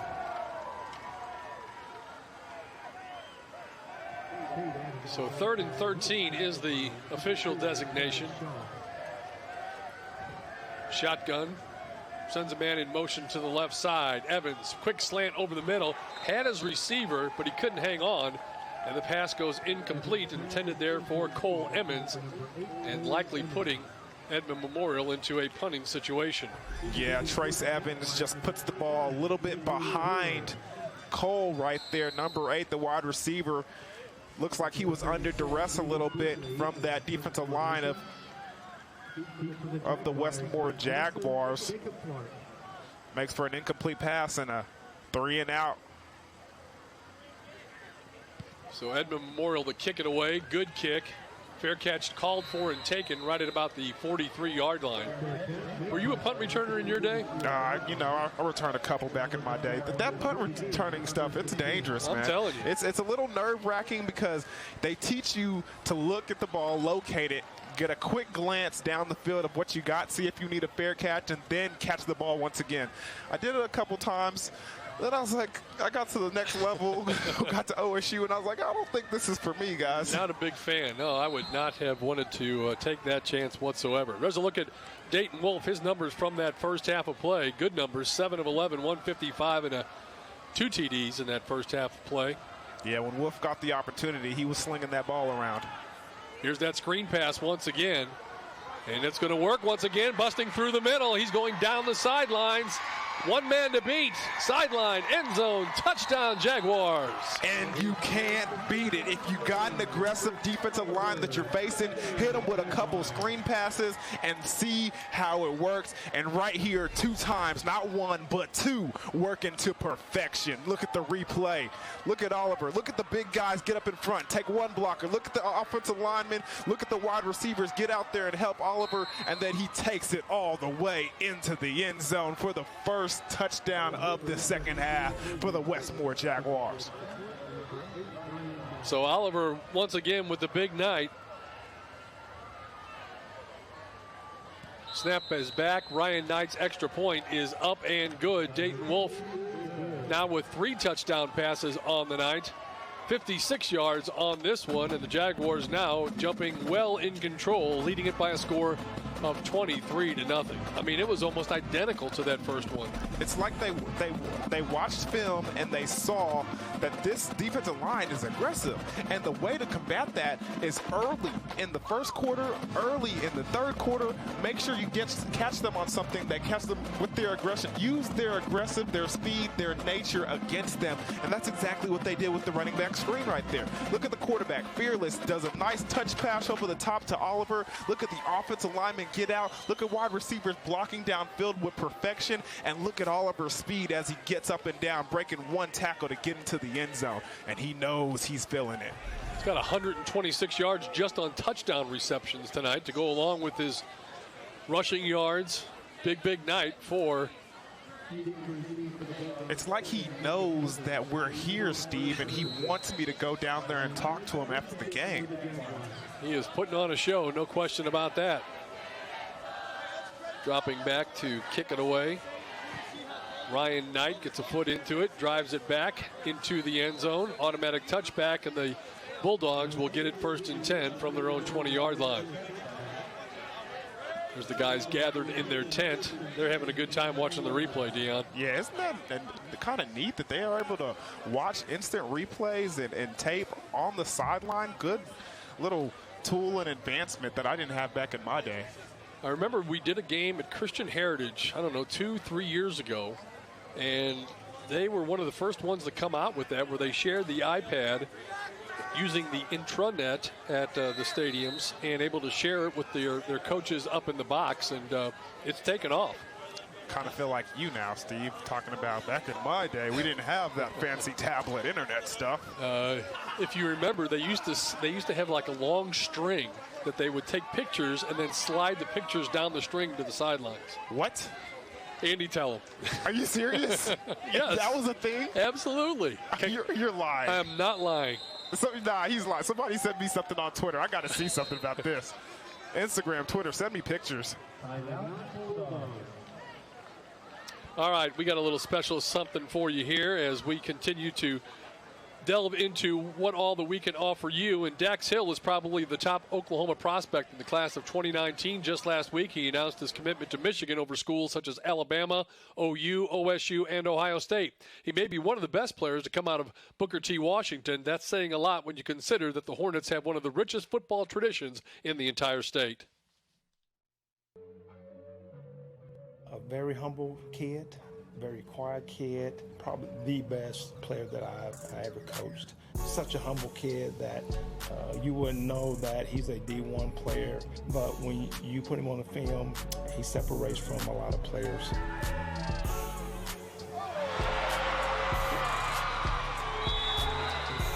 He's real quiet in the locker room, but once you get out on the field, he's all about business. Bixby needs a score here, going deep, and look at that, another interception. So there's a look at Dax Hill, and he's going to continue his career at the University of Michigan. And you're going to get a chance to watch him tomorrow versus Bixby. Should be a good one. Pass on the far side for Edmond Memorial, intended there for Cole Emmons, just a little bit out of his reach. Yeah, I'll be excited to watch that game tomorrow night. Of course, we got to see a little bit of Dax Hill when we went over to Bentonville earlier this year. They played the game before the game that we did when we had Midwest City and Bentonville, Arkansas. Yeah, and Booker T lost in like the final second, had a big turnover close to the Arkansas team. I think it was, North Little Rock that they were facing? It was, yes. In their own 20-yard line, they fumbled the ball, and they went in to score and win the game, but still a Booker T team that's a force to be reckoned with. Evans on a quarterback keeper, going to pick up about 7 yards on the play. And if you recall, on that last touchdown by Oliver, it was Evans who was trying to make the tackle. So he's doubling up as a young player in the secondary as well as at the quarterback position. So he's getting his steps in for the day, as they say in the Fitbit world. He certainly is. Motion to the right side. Straight ahead run, lowers his shoulders. Nice, impressive run there, and he's going to get enough for the first down. Good job by Mr. Evans, and he's fired up. Yes, he is. That's a big, tough run right there. Check out the replay. Another quarterback draw, goes up the middle and takes on the defender, lowers his shoulder, and gets a couple more afterwards. Man, you gotta commend the quarterback who can put his shoulders down and get some more first down yardage. Coach Orvis looking for an explanation on something here. There's a flag right there on the, looks like the 21-yard line near the Memorial Bulldogs bench. Not sure what it was about. He seems to be. That's a sideline warning. The infamous sideline warning. I remember for years on the Westmoore sidelines, the cross-country coach, Laura Clay, her role on the football sidelines was the get-back coach. And you would see her throughout the game telling everybody, get back, get back. In college now we have the infamous get-back coaches, not only trying to get the players back, but the coaches as well. Ooh, big hit in the backfield that time, behind the line of scrimmage. Coming up and making the hit there for the Jaguars, number 2. That's Nikhil Davis once again. Nikhil Davis has had a pretty big night. He's made a couple plays behind enemy lines. Look at him, takes on the running back and the quarterback both at the same time. Yeah, beat your chest, young man. Beat your chest. That's worthy of it. I think he tackled both of them, didn't he? At the same time. That's impressive. 6'3", 225, and he's just a junior. And used every bit of it. Yes, he did. Quarterback draw once again out across the 35 to about the 37-yard line. Man, Trace Evans is a tough customer, but I'm pretty sure he's going to need some Epsom salt and a nice soak later tonight.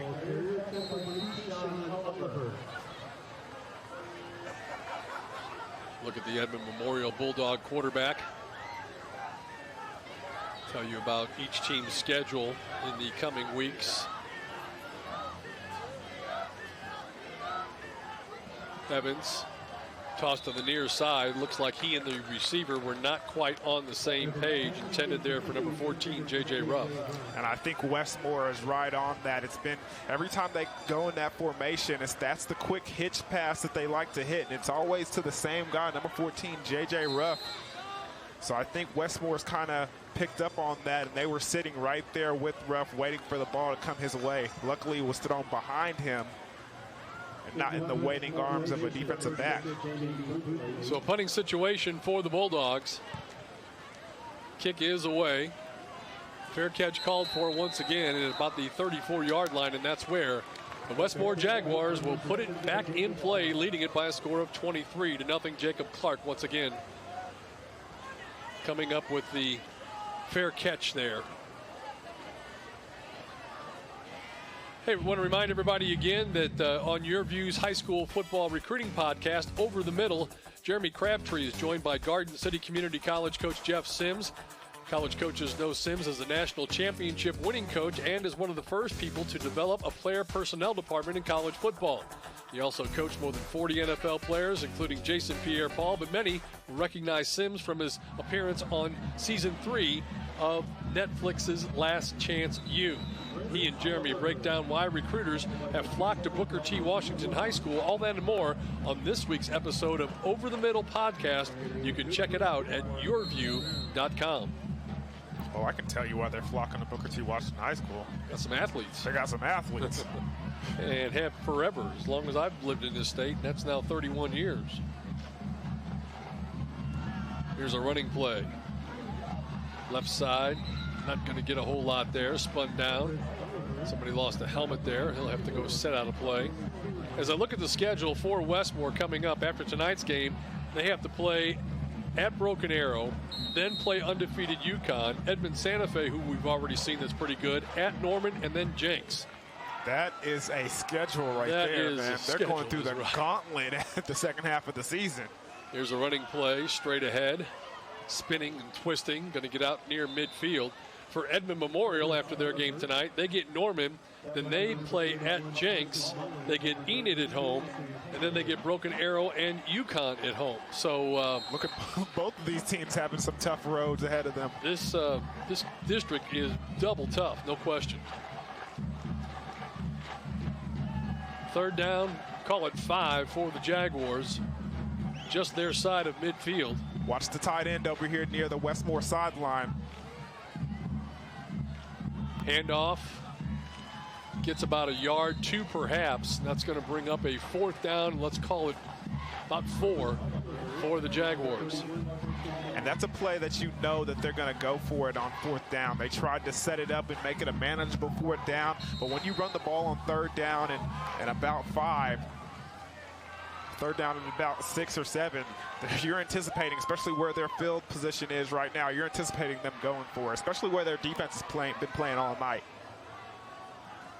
From the Bulldogs' 49-yard line, play action pass complete, 1st down for the Jaguars. Hooking up over the middle, pass complete there to Jacob Clark. And was there any doubt who he was going to go to? No, if he was going to raise up and throw that football, there was no doubt in my mind that number 7 was going to be the target of that pass. And look at him, just does a good job of putting his body between the defender and the ball and making it an easy pitch and catch for the 1st down for these Jaguars. So a new set of downs at the Bulldogs' 41-yard line. Twin receivers to either side. Dayton Wolf, the quarterback, dropping the throw. Looking, he's going deep. Over the middle. Clark is there, wide open, and a touchdown. And that's the matchup that we've been wanting to see all night. Number 23, Dakari Charleston, and number 7, my man Jacob Clark. Apparently a flag. I'm still trying to spot where it is, but there is discussion. right at the 40-yard line. As you can see there, our officials have gathered. Harold Hill, it's going to be personal foul against Edmond Memorial, so the touchdown will count. And you want to talk about a pretty throw, hitting his receiver right in stride. You can't throw it any better than that. Excellent post route by Jacob, and then what a pass. Look at it fly through the air. Dayton Wolf making it look easy. Oh, man, picture perfect. Jacob Clark on the receiving end. He's had a big night. And then we've got Ryan Knight coming in for the extra point attempt to try to make it 30-0. You know when a running back takes the ball down all the way down to about the 5-yard line, and you have to reward that running back by letting him take it and finish it the way through. When a wide receiver gets you a big first down conversion on 4th down, you have to allow him to get that opportunity to get it into the end zone as well. Jaguars lead it 30-0. Touchdown pass to Jacob Clark. We'll be back.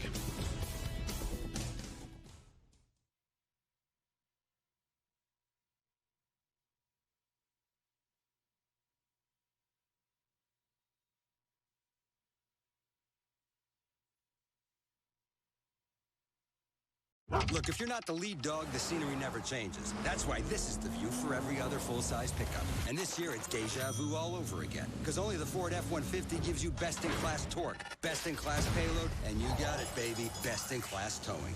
This is the big dog. This is the Ford F-150. It doesn't just raise the bar, pal. It is the bar. Now get 0% financing for 72 months on a new 2018 F-150 at your Oklahoma Ford dealer today. Are you looking for a career where you can work anywhere and even travel the world? Do you have a passion to work with people, plan events, or own your own restaurant? Tulsa Tech can help you build a successful career with exciting hospitality programs. Programs like culinary arts, restaurant and lodging management, and event planning. Make your own path to a successful career you love by calling Tulsa Tech at 918-828-5000 or apply online at tulsatech.edu. Cool as a cucumber. Certainly is, and you can bet that they're looking at the replay over and over again. And a great call, obviously. They saw something they recognized and exploited it. Yeah, and the defense that the Memorial was running was pretty interesting. They had man on one side and zone on the other, where you had the safety help over the top on the other side, but nothing to the man side. And Jacob sees it, and so does Wolf, and they take advantage of it. The penalty afterwards was put onto the kickoff, so Ryan Knight boots it out of the back of the end zone, and the Bulldogs will start with it at their own 20-yard line. There's a look on the sidelines again. They've got a big monitor TV screen, and they're able to go back and look at the highlights, and they're all gathered around there because their offense has scored 30 points, and their defense right now pitching a shutout. That's Coach Coleman Ramsey looking at us there in his red jersey. Offensive coordinator. Here's a running play up the middle. Nice gain on first down for Edmond Memorial, number 33 once again. That's Cade Adams.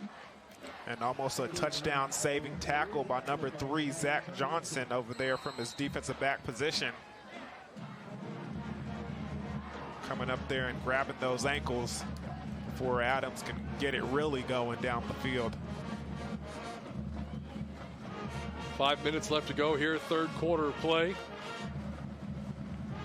Evans rolling to his right. Hurried by the defenders, pass is thrown, and I think he just wanted to get rid of that ball and not really looking to complete the pass, just had no time, as you can see him shaking his head. Man, that's the smart decision. You can't try to force something. Although you're down by 30 points, you can't try to force something down the field when it's only second down. Just eat that one and live to fight another down.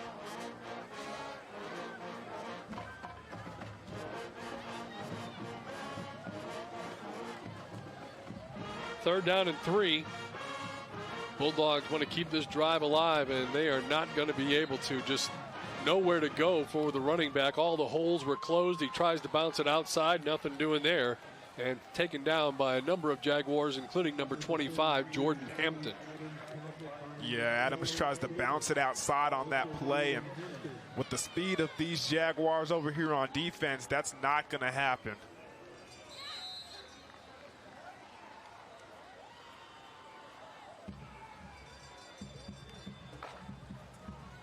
So punting situation again for Edmond Memorial.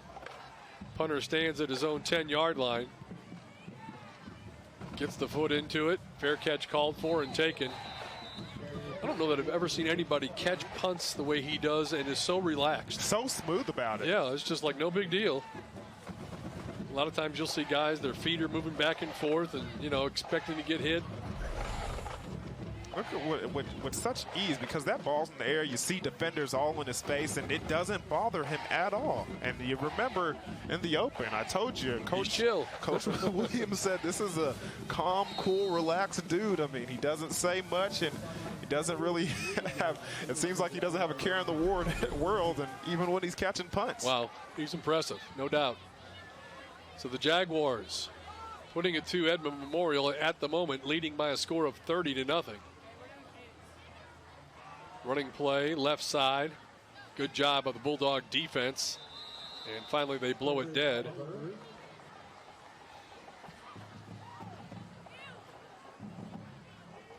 Oliver comes up with the football, but only a gain of a yard on that play. Bulldogs have done a good job in some parts. They've really been a victim of the big play. Yeah, really, truly have, with those screen passes and the deep balls down the field. But inside, there's been a couple big chunk yards of Oliver getting into the teeth of that defense and finding a way to get some big first downs. Wolf fires a pass. Penalty flag comes out on the far side. It's going to be about an 11-yard gain, but where that was thrown is going to tell you that this one's coming back.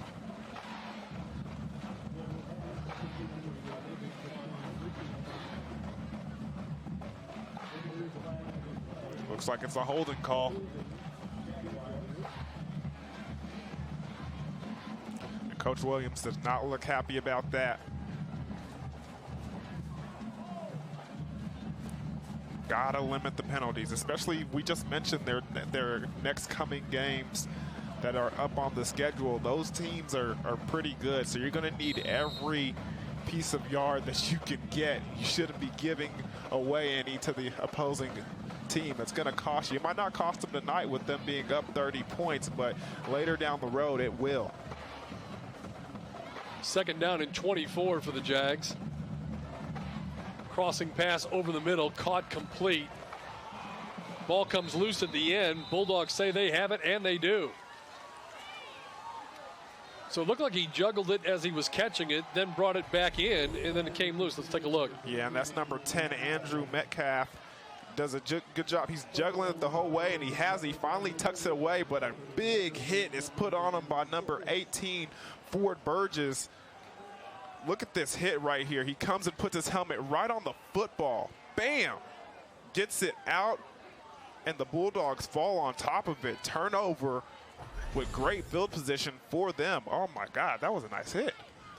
Big number 96 showing on the sidelines there in amongst the guys on the play. So the Bulldogs will get good field position, which is something they have not benefited from most of the night, at their own 37-yard line.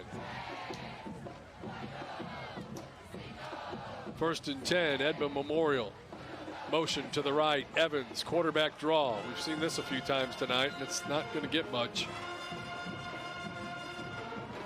In there on the stop for Westmoore, number 62 among others. And that is Connor Dowell. Bulldogs just trying to get some points on the board right now.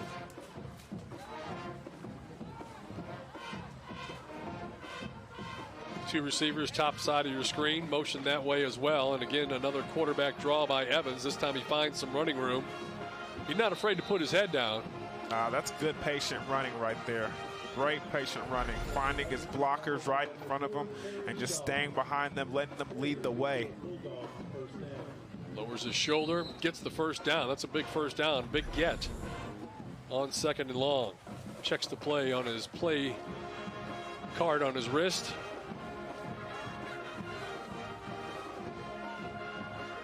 Runs it again. Only going to get about a yard this time.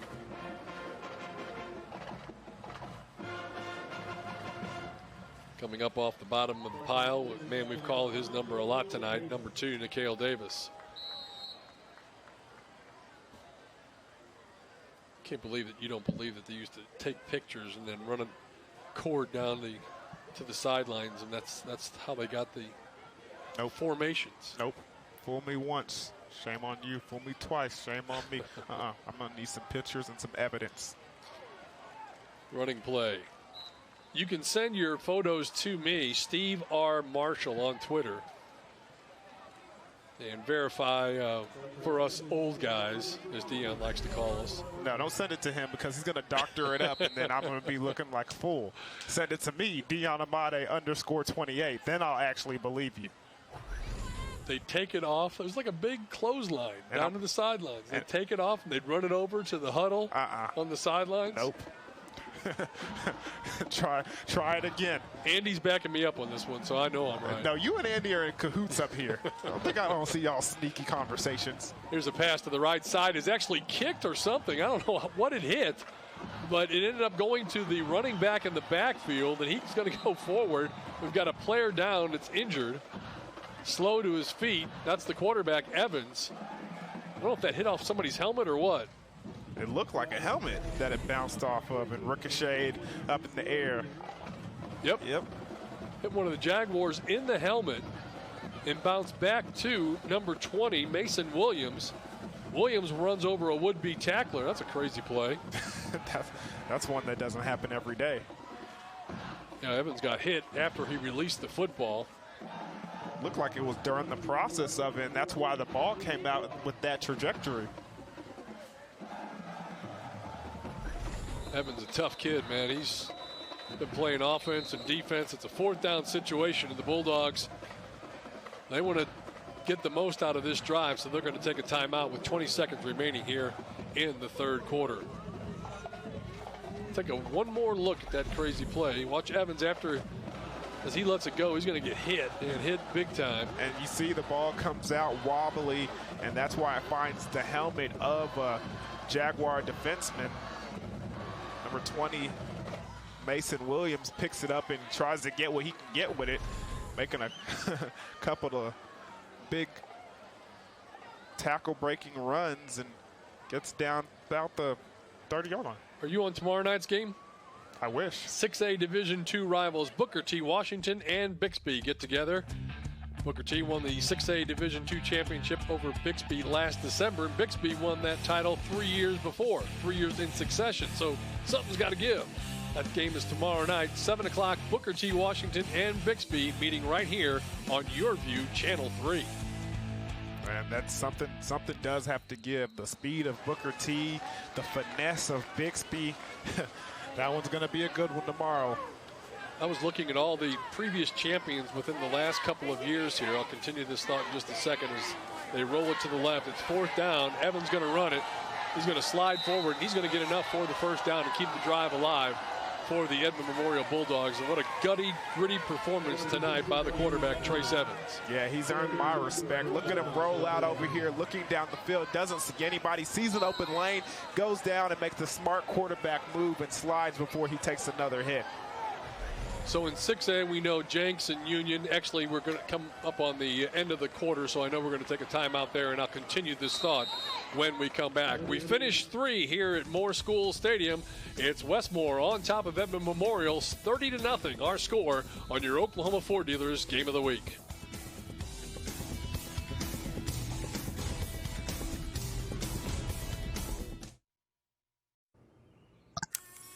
Good morning, Bella. Good morning. Are you ready? Yeah. 5 little monkeys. Yay, Bella. Hold still. Almost done. Oh, Bella, I really love playing with you. Thanks, Grandma. I really like our visits. Whatever tech tomorrow dreams up, you'll be ready with GigaBlast. Future speed internet is here from Cox. During Ford SUV season, find out why more people come back to Ford than any other brand. Here's a reason. We've got room. And here's another. Waze says it's faster to take the side streets. Perfect. And by the way, Ford has won more J.D. Power Initial Quality Awards than any other brand. During Ford SUV season, get 0% for 72 months plus $1,000 bonus cash on Escape, Edge, and Explorer. See your Oklahoma Ford dealer today. When summer heats up and your AC isn't working right, be cautious of getting pressured into a replacement. It's always a good idea to get a second opinion, and Airco will let you know if your old air conditioner is worth fixing. So call Airco for a second opinion. Call Airco Service today. The company you know. No one thinks about their water heater until it fails. At that point, you have a huge mess on your hands with water damage everywhere. A planned water heater replacement can save you a lot of trouble. Right now, you can save big on a new high-efficiency water heater. Call Airco Service. The company you know. All right, here we go. Fourth quarter. Bulldogs knocking on the door. 1st and 10 from the Westmoore 14-yard line. Throw it over the middle. Screen pass of their own. They get it to Mason Williams. He gets inside the 10 all the way down to the 2-yard line. That's going to be good enough for a first down. Set up a 1st and goal for the Bulldogs. Yeah, check out the replay right here. Just getting out of the pocket, trying to get away from these would-be tacklers, and finds an open receiver down the field. Good job by number 8 for this Edmond Memorial Bulldog offense. Cole Edmonds doesn't get a block in the back, comes in the side, kind of screen him off. See if the Bulldogs can't get it in the end zone. Evans going to keep it himself. Looks for a hole, fighting forward, gets it down to about the 1-yard line. That was a tough yard to gain right there for Mr. Evans.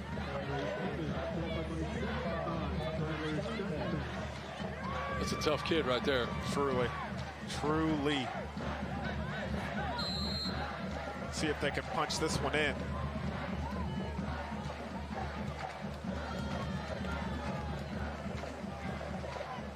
Bulldogs trying to get on the scoreboard. Let me look at his numbers. 23 carries, 91 yards. Looks like there's some confusion there. This time he goes under center. Big push from behind. Looks like he got into the end zone. Still waiting, and there it is. The line judge comes in and raises his arms. Touchdown for the Bulldogs. Trace Evans gets in for 6. The oldest play in the book, the quarterback sneak. It takes a couple surges, a couple second chances, a couple effort plays by everybody, and he finally manages to get inside the end zone. Little assist there from number 33, Cade Adams, helping him get into the end zone on for the extra point attempt. It is Buckley. Snap is back, ball is down, and it's blocked. But the Bulldogs come away with their first points of the night, and now our score stands at 30-6 in favor of the Westmoore Jaguars. That was a good job by Trayvon Pierre laying out to get the block. Look at this, full extension. He comes off the edge like he's in a track stance, and bam, goes out and gets it. And it looks like, check out another angle. Gets that one in midair. One of the offensive linemen or defensive linemen actually fell over backwards and landed on the holder's leg, ankle, foot, or whatever. And you can see him getting a little attention on the sidelines. Number 8 is Cole Emmons. He said, man, I was just kneeling there and some big dude fell on me.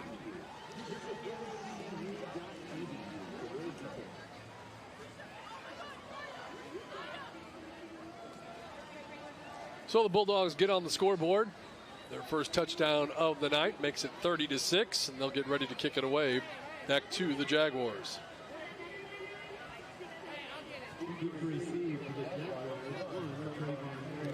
So you had a thought for us before the break. You kind of teased it, and everybody's kind of waiting. So I wish you would share it. I'm at the edge of my seat here. All right. You're talking about the school to win the most state championships in the last several years.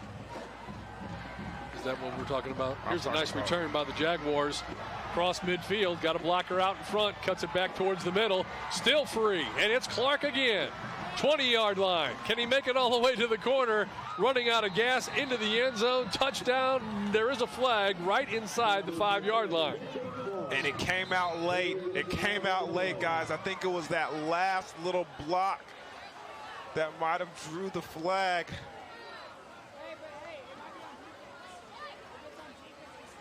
Man, that Clark is He's a cool customer. He is something else. He just looks so relaxed running down the sideline here. Illegal use of hands, and I mean, there was really nobody in the picture, so I didn't see it happen.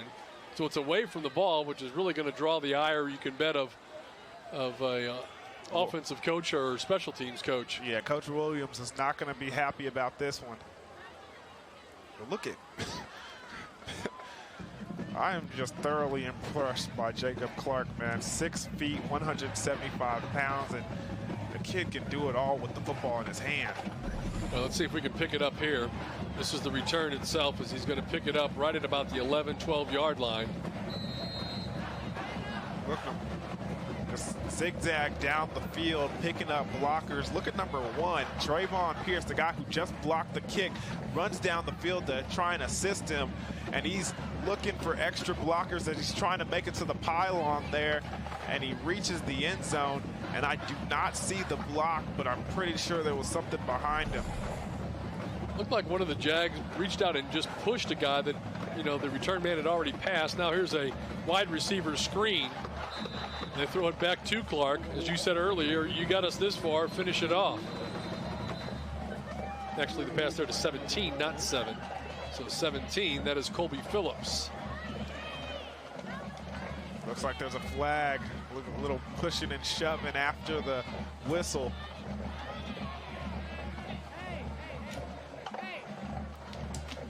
And that's going to be against Westmoore. So that's going to drive them further back. That's not going to make Coach Williams happy. A couple things in those last couple of plays not going to make Coach Williams happy.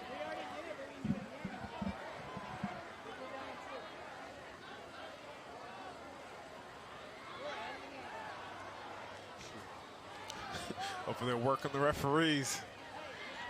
Head coaches always say you got to stay on those guys. Put the hat back like that. That means you've already probably taken it off and, you know, thrown it a couple banged times. it across your knee or something. And kicked it across the ground.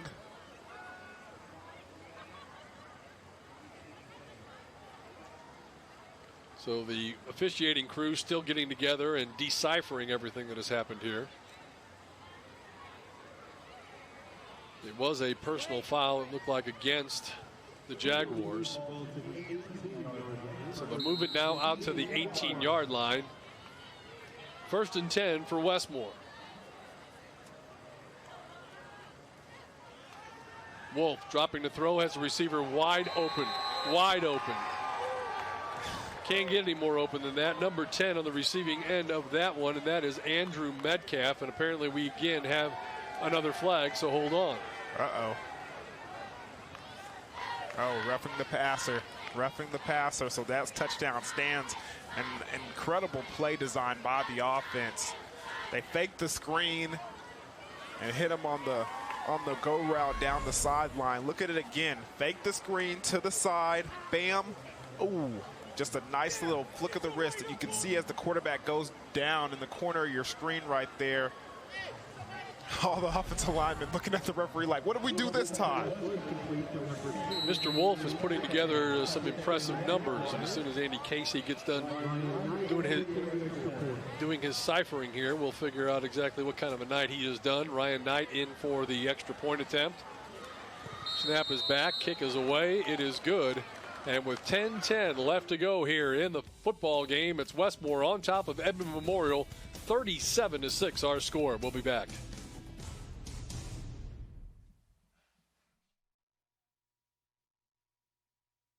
You're watching Game Time on YurView. For more in-depth coverage of the top players around, recruiting updates, behind-the-scenes access, and more, check out YurView.com.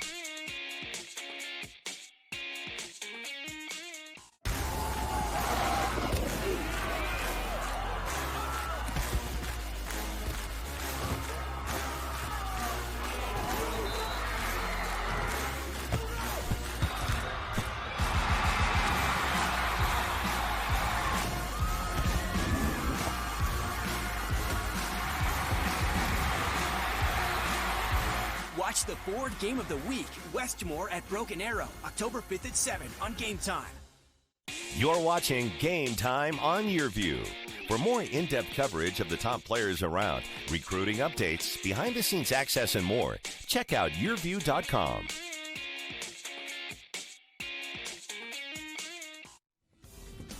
Welcome back, everybody. 37-6, Westmoore well in control of this game here. They've been able to run the football, but they've especially been effective through the air. A couple of screen passes that went the distance, and a couple of passes left them wide open. 10 of 14, 221 yards, 4 touchdown passes, at least 4. 5 touchdown passes on the night. So he's going to be getting some votes for Player of the Week. You can bet on that, as he has certainly been impressive here tonight. I'll say.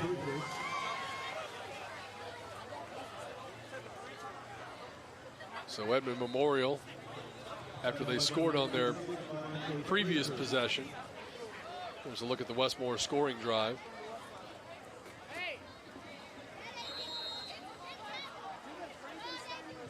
And a good night there for Dayton Wolf, who has certainly put up the big numbers here tonight. Now Edmond back on offense. Looks like we've had a change at quarterback. Mason Williams, the ball carrier, gets it out to the 30 and then fights forward for another yard or two.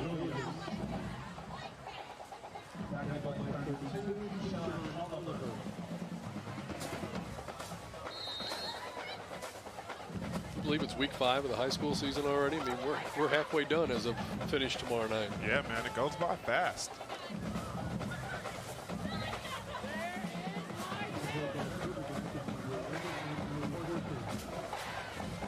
Andrew Horton is in, number 11 at quarterback. Horton's a senior, 6'2", 200 pounds.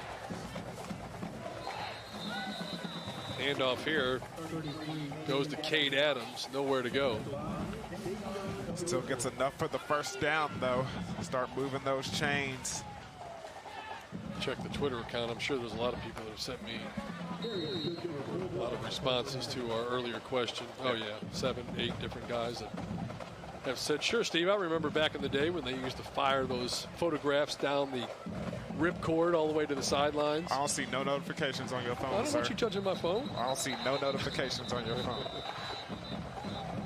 Penalty flag comes out. And we're going to get illegal procedure to call. Oh, there's a notification there. Just want to make sure here real quick.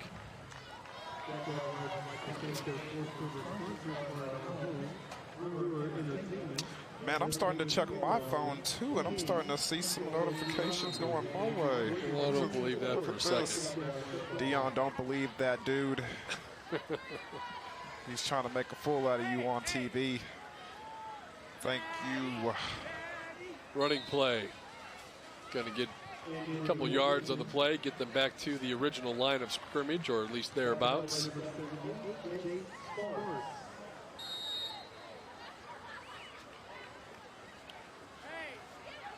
Interesting to see this Edmond Memorial team, though. Third Thursday night game this season. And like you said earlier, we've only had 5 weeks of football. Already having 3 Thursday night games. Kind of results of their field and their stadium being under construction right now. But Coach told me that sometimes you face adversity and you just have to deal with it and make the best of it. That's exactly what they're doing, and they still got a couple more Thursday games to go. Nice play there by number 44 for the Jaguars.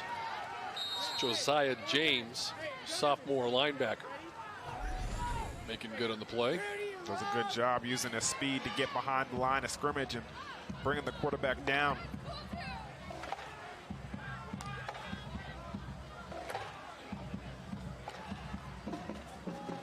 That'll bring up a 3rd and 18 for the Bulldogs.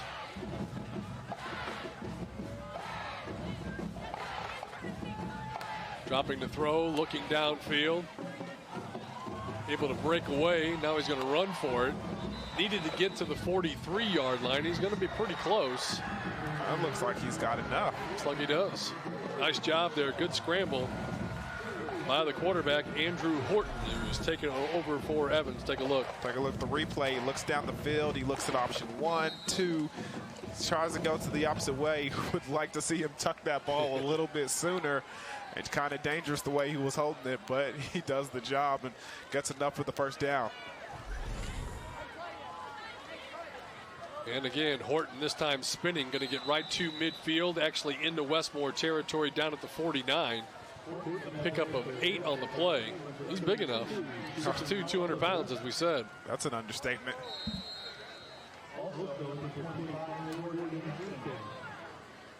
That last replay, you got to see the great job that our guys do, all the different cameramen from all the different angles, on high, field level, all the guys in the truck. Thank them so much for doing the hard work while you and I just get to sit and watch football games, and I get to make fun of you. And I'm enjoying it. Don't see me complaining.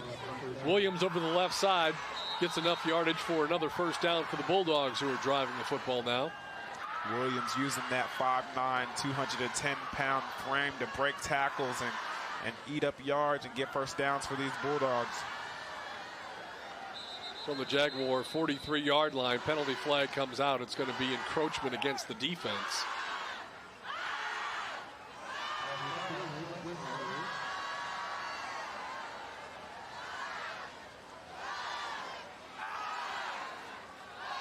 Coach Williams, some of the other assistants on the sidelines.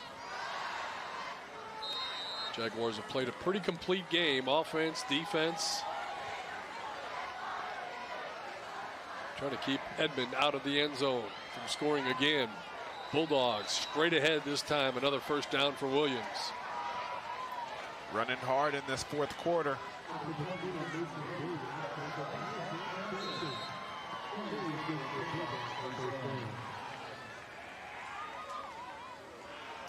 Ball spotted right at the 30-yard line in Westmoore territory. There's a look at the big guys up front defensively for the Jaguars. See that man-to-man defense over there on the outside. Quarterback run once again. Picking up good yardage on that first down carry. Going to get another 6 on that play. Just a little bit that he's been in there. 5 carries, 29 yards. Tell you what, this Westmoore team is going to have to get used to defending those kind of plays. The more they get into the season, know they're going to face UConn, Broken Arrow. Those teams have big, strong quarterbacks as well that like to run the football, and they're going to see a lot of it. And they're going to have to defend it if they're going to come out with good games on those nights. UConn's going to be a fun team to watch in Class 6A. They're unbeaten right now, and they run that kind of wishbone offense. The head coach there, Jeremy Reed, coached Altus to the state championship in 5A 3 years ago. We'll see how that translates to the 6A level. They're off to a good start so far early in the season. Another first down for the Bulldogs as they get it inside the 20, down to about the 19-yard line. This is the case, Dion, where it's not so much about can Edmond Memorial come back and win the game, but you just want to draw some positives from the finish of this game and know that your guys haven't quit, and they haven't. Yeah, there's never been any sense of quitting in what I've seen on the field tonight from this Edmond Memorial Bulldogs team and Westmoore for that matter. Both teams fighting hard to the end of the whistle and to the end of the game. Mason Williams starting to pile up some yardage numbers here on this drive here for the Jaguars. 5 carries, 27 yards for Williams. Trips to the near side. Horton, the quarterback, with a single man in the backfield. Option to the left side to Williams, and nothing going there. As he is dropped right at the line of scrimmage. That's going to bring up a 3rd and 8. Williams slowly to his feet.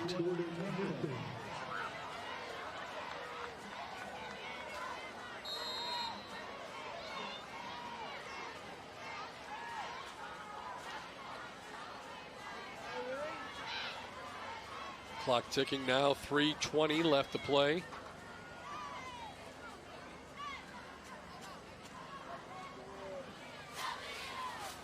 3rd down and 8 for the Bulldogs. Horton again tried to run up the middle, saw nothing was there, bounces it to the outside. He'll get inside the 15-yard line. We're going to spot him out at about the 14. Needs to get just inside the 10-yard line. So that's going to bring up 4th down and about 5 for Edmond Memorial.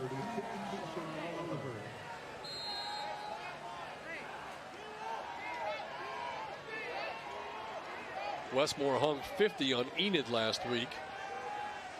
Got 37 here tonight. They were the first Westmoore team ever to score over 50 points 5 times last year. And we got a penalty here as the wide receiver on this near side took off a little bit early. So that'll stop the clock. That'll move Edmond Memorial back 5 yards. Clock stop, 2:28 to play.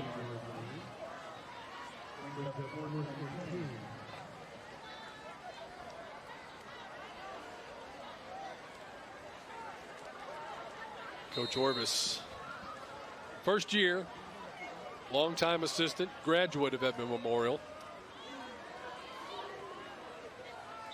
And now Westmoore jumps across the line. So they'll get that 5 yards right back.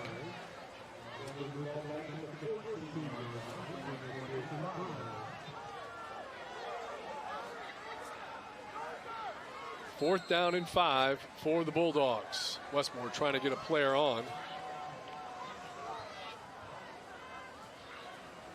Jaguars only have 10 on the field. Pass tipped up in the air, incomplete, no flags, and the Jaguars will take over on downs.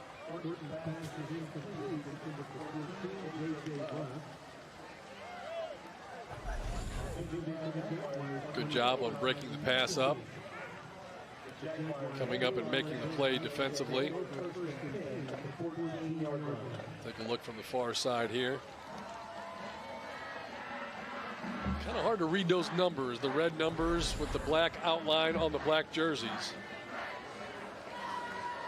Well, maybe we should just put a little string on the booth, and then I'll get a piece of paper and then I'll run it through the air. See, now you're thinking. I'm going to find a picture of that and I'm going to send it to you this week. You can count on that. I don't believe you. You need more people. Jaguars with the football. 1st and 10 from their own 14-yard line. Give in the backfield straight ahead.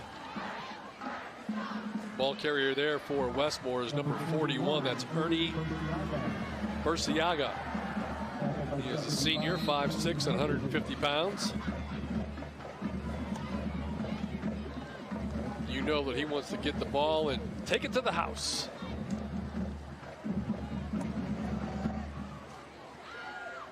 Have a lot of respect for those guys that, you know, play all throughout their high school career, go to all the practices, all the functions, all the weightlifting, and really don't get a chance to play very often.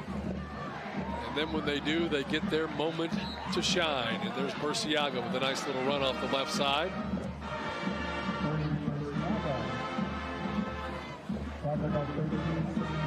Clock is winding down as we go under 1 minute to play.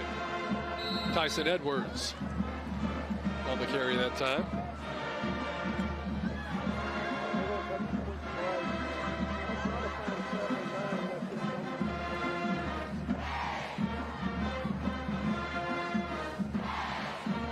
Burciaga and Edwards, one is 41, the other one 14.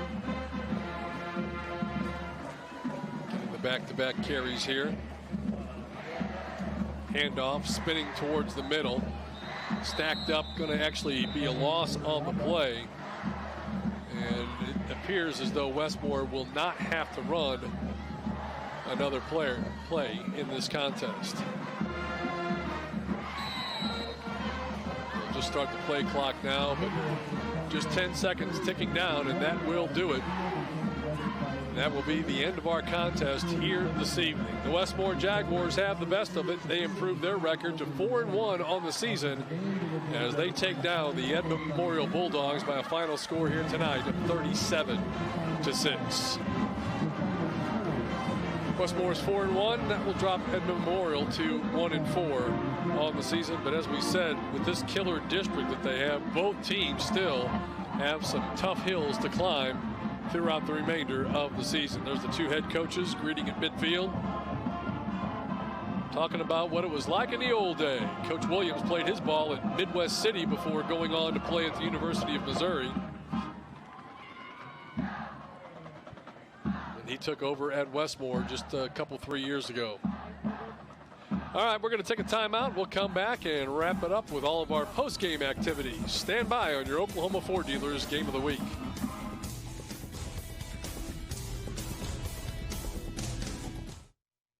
You're watching Game Time on YurView. For more in-depth coverage of the top players around, recruiting updates, behind-the-scenes access, and more, check out YurView.com. Look, if you're not the lead dog, the scenery never changes. That's why this is the view for every other full-size pickup. And this year, it's deja vu all over again. Because only the Ford F-150 gives you best-in-class torque, best-in-class payload, and you got it, baby, best-in-class towing. This is the big dog. This is the Ford F-150. It doesn't just raise the bar, pal. It is the bar. Now get 0% financing for 72 months on a new 2018 F-150 at your Oklahoma Ford dealer today. You may have heard of Tulsa Tech, but did you know we offer business and industry training for large and small companies? Come get trained and certified in areas like confined space, HAZWOPER, crane rigging, CPR, first responder, and more. To learn more about our affordable and customized training and how Tulsa Tech can be a valuable resource to your company, call 918-828-5000 or visit us online at tulsatech.edu. When summer heats up and your AC isn't working right, be cautious of getting pressured into a replacement. It's always a good idea to get a second opinion, and Airco will let you know if your old air conditioner is worth fixing. So call Airco for a second opinion. Call Airco Service today. The company you know. No one thinks about their water heater until it fails. At that point, you have a huge mess on your hands with water damage everywhere. A planned water heater replacement can save you a lot of trouble. Right now, you can save big on a new high-efficiency water heater. Call Airco Service. The company you know. You're watching Game Time on YurView. For more in-depth coverage of the top players around, recruiting updates, behind-the-scenes access, and more, check out YurView.com.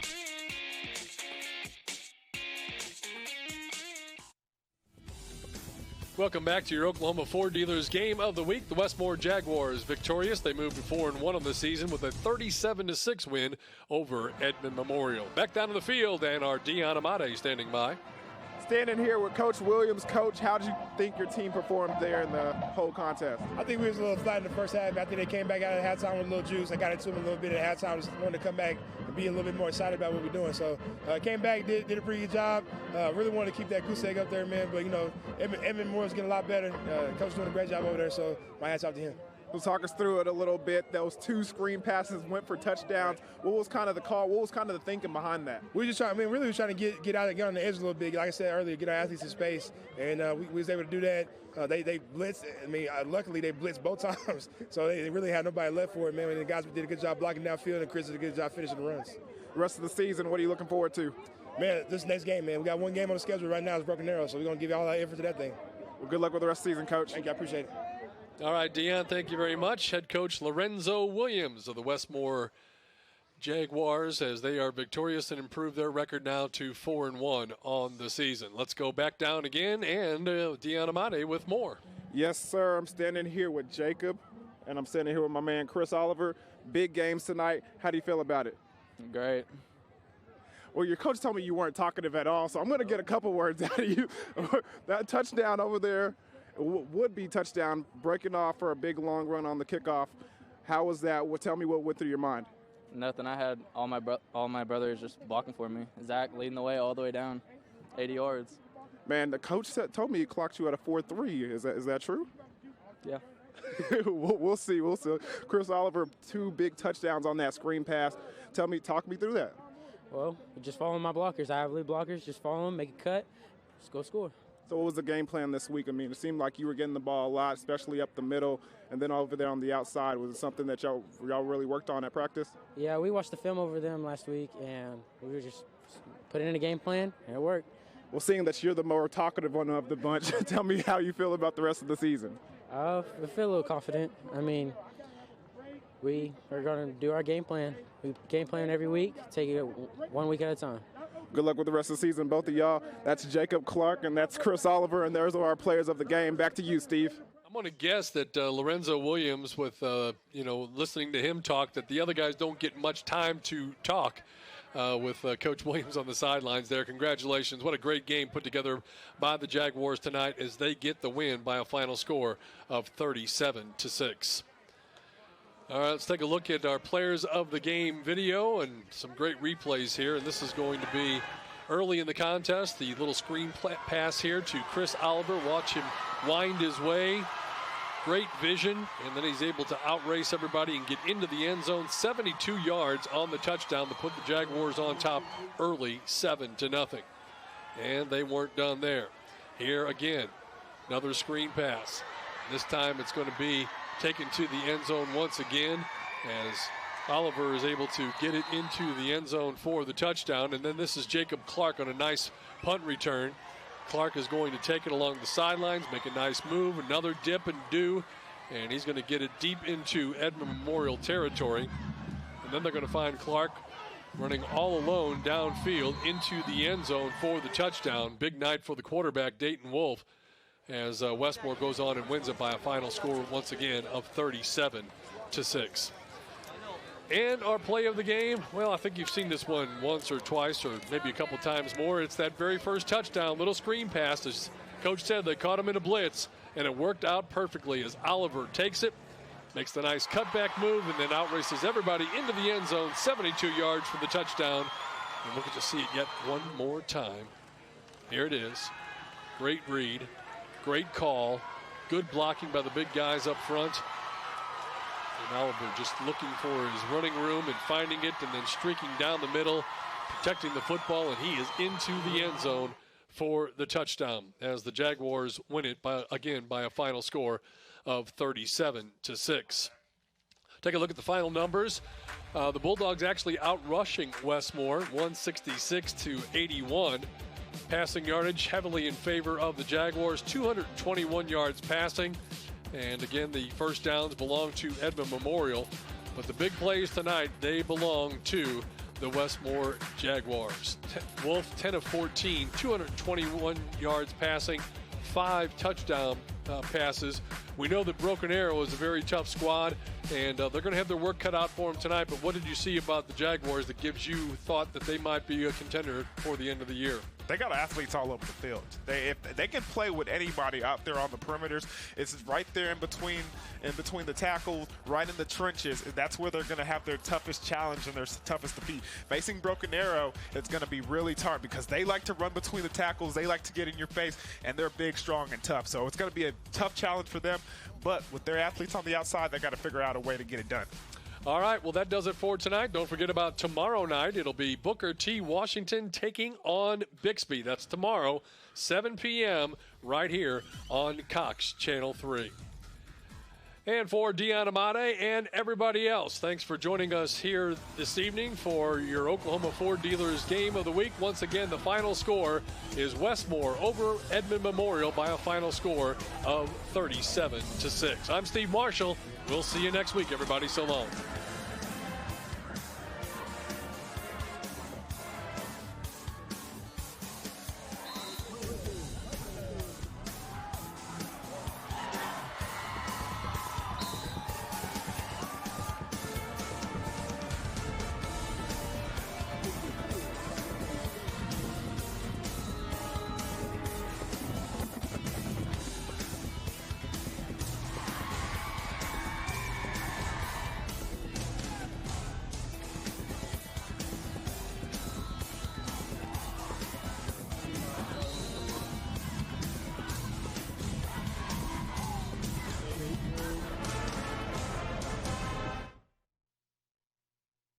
Game Time on YurView has been brought to you by your Oklahoma Ford dealers, the best in Oklahoma.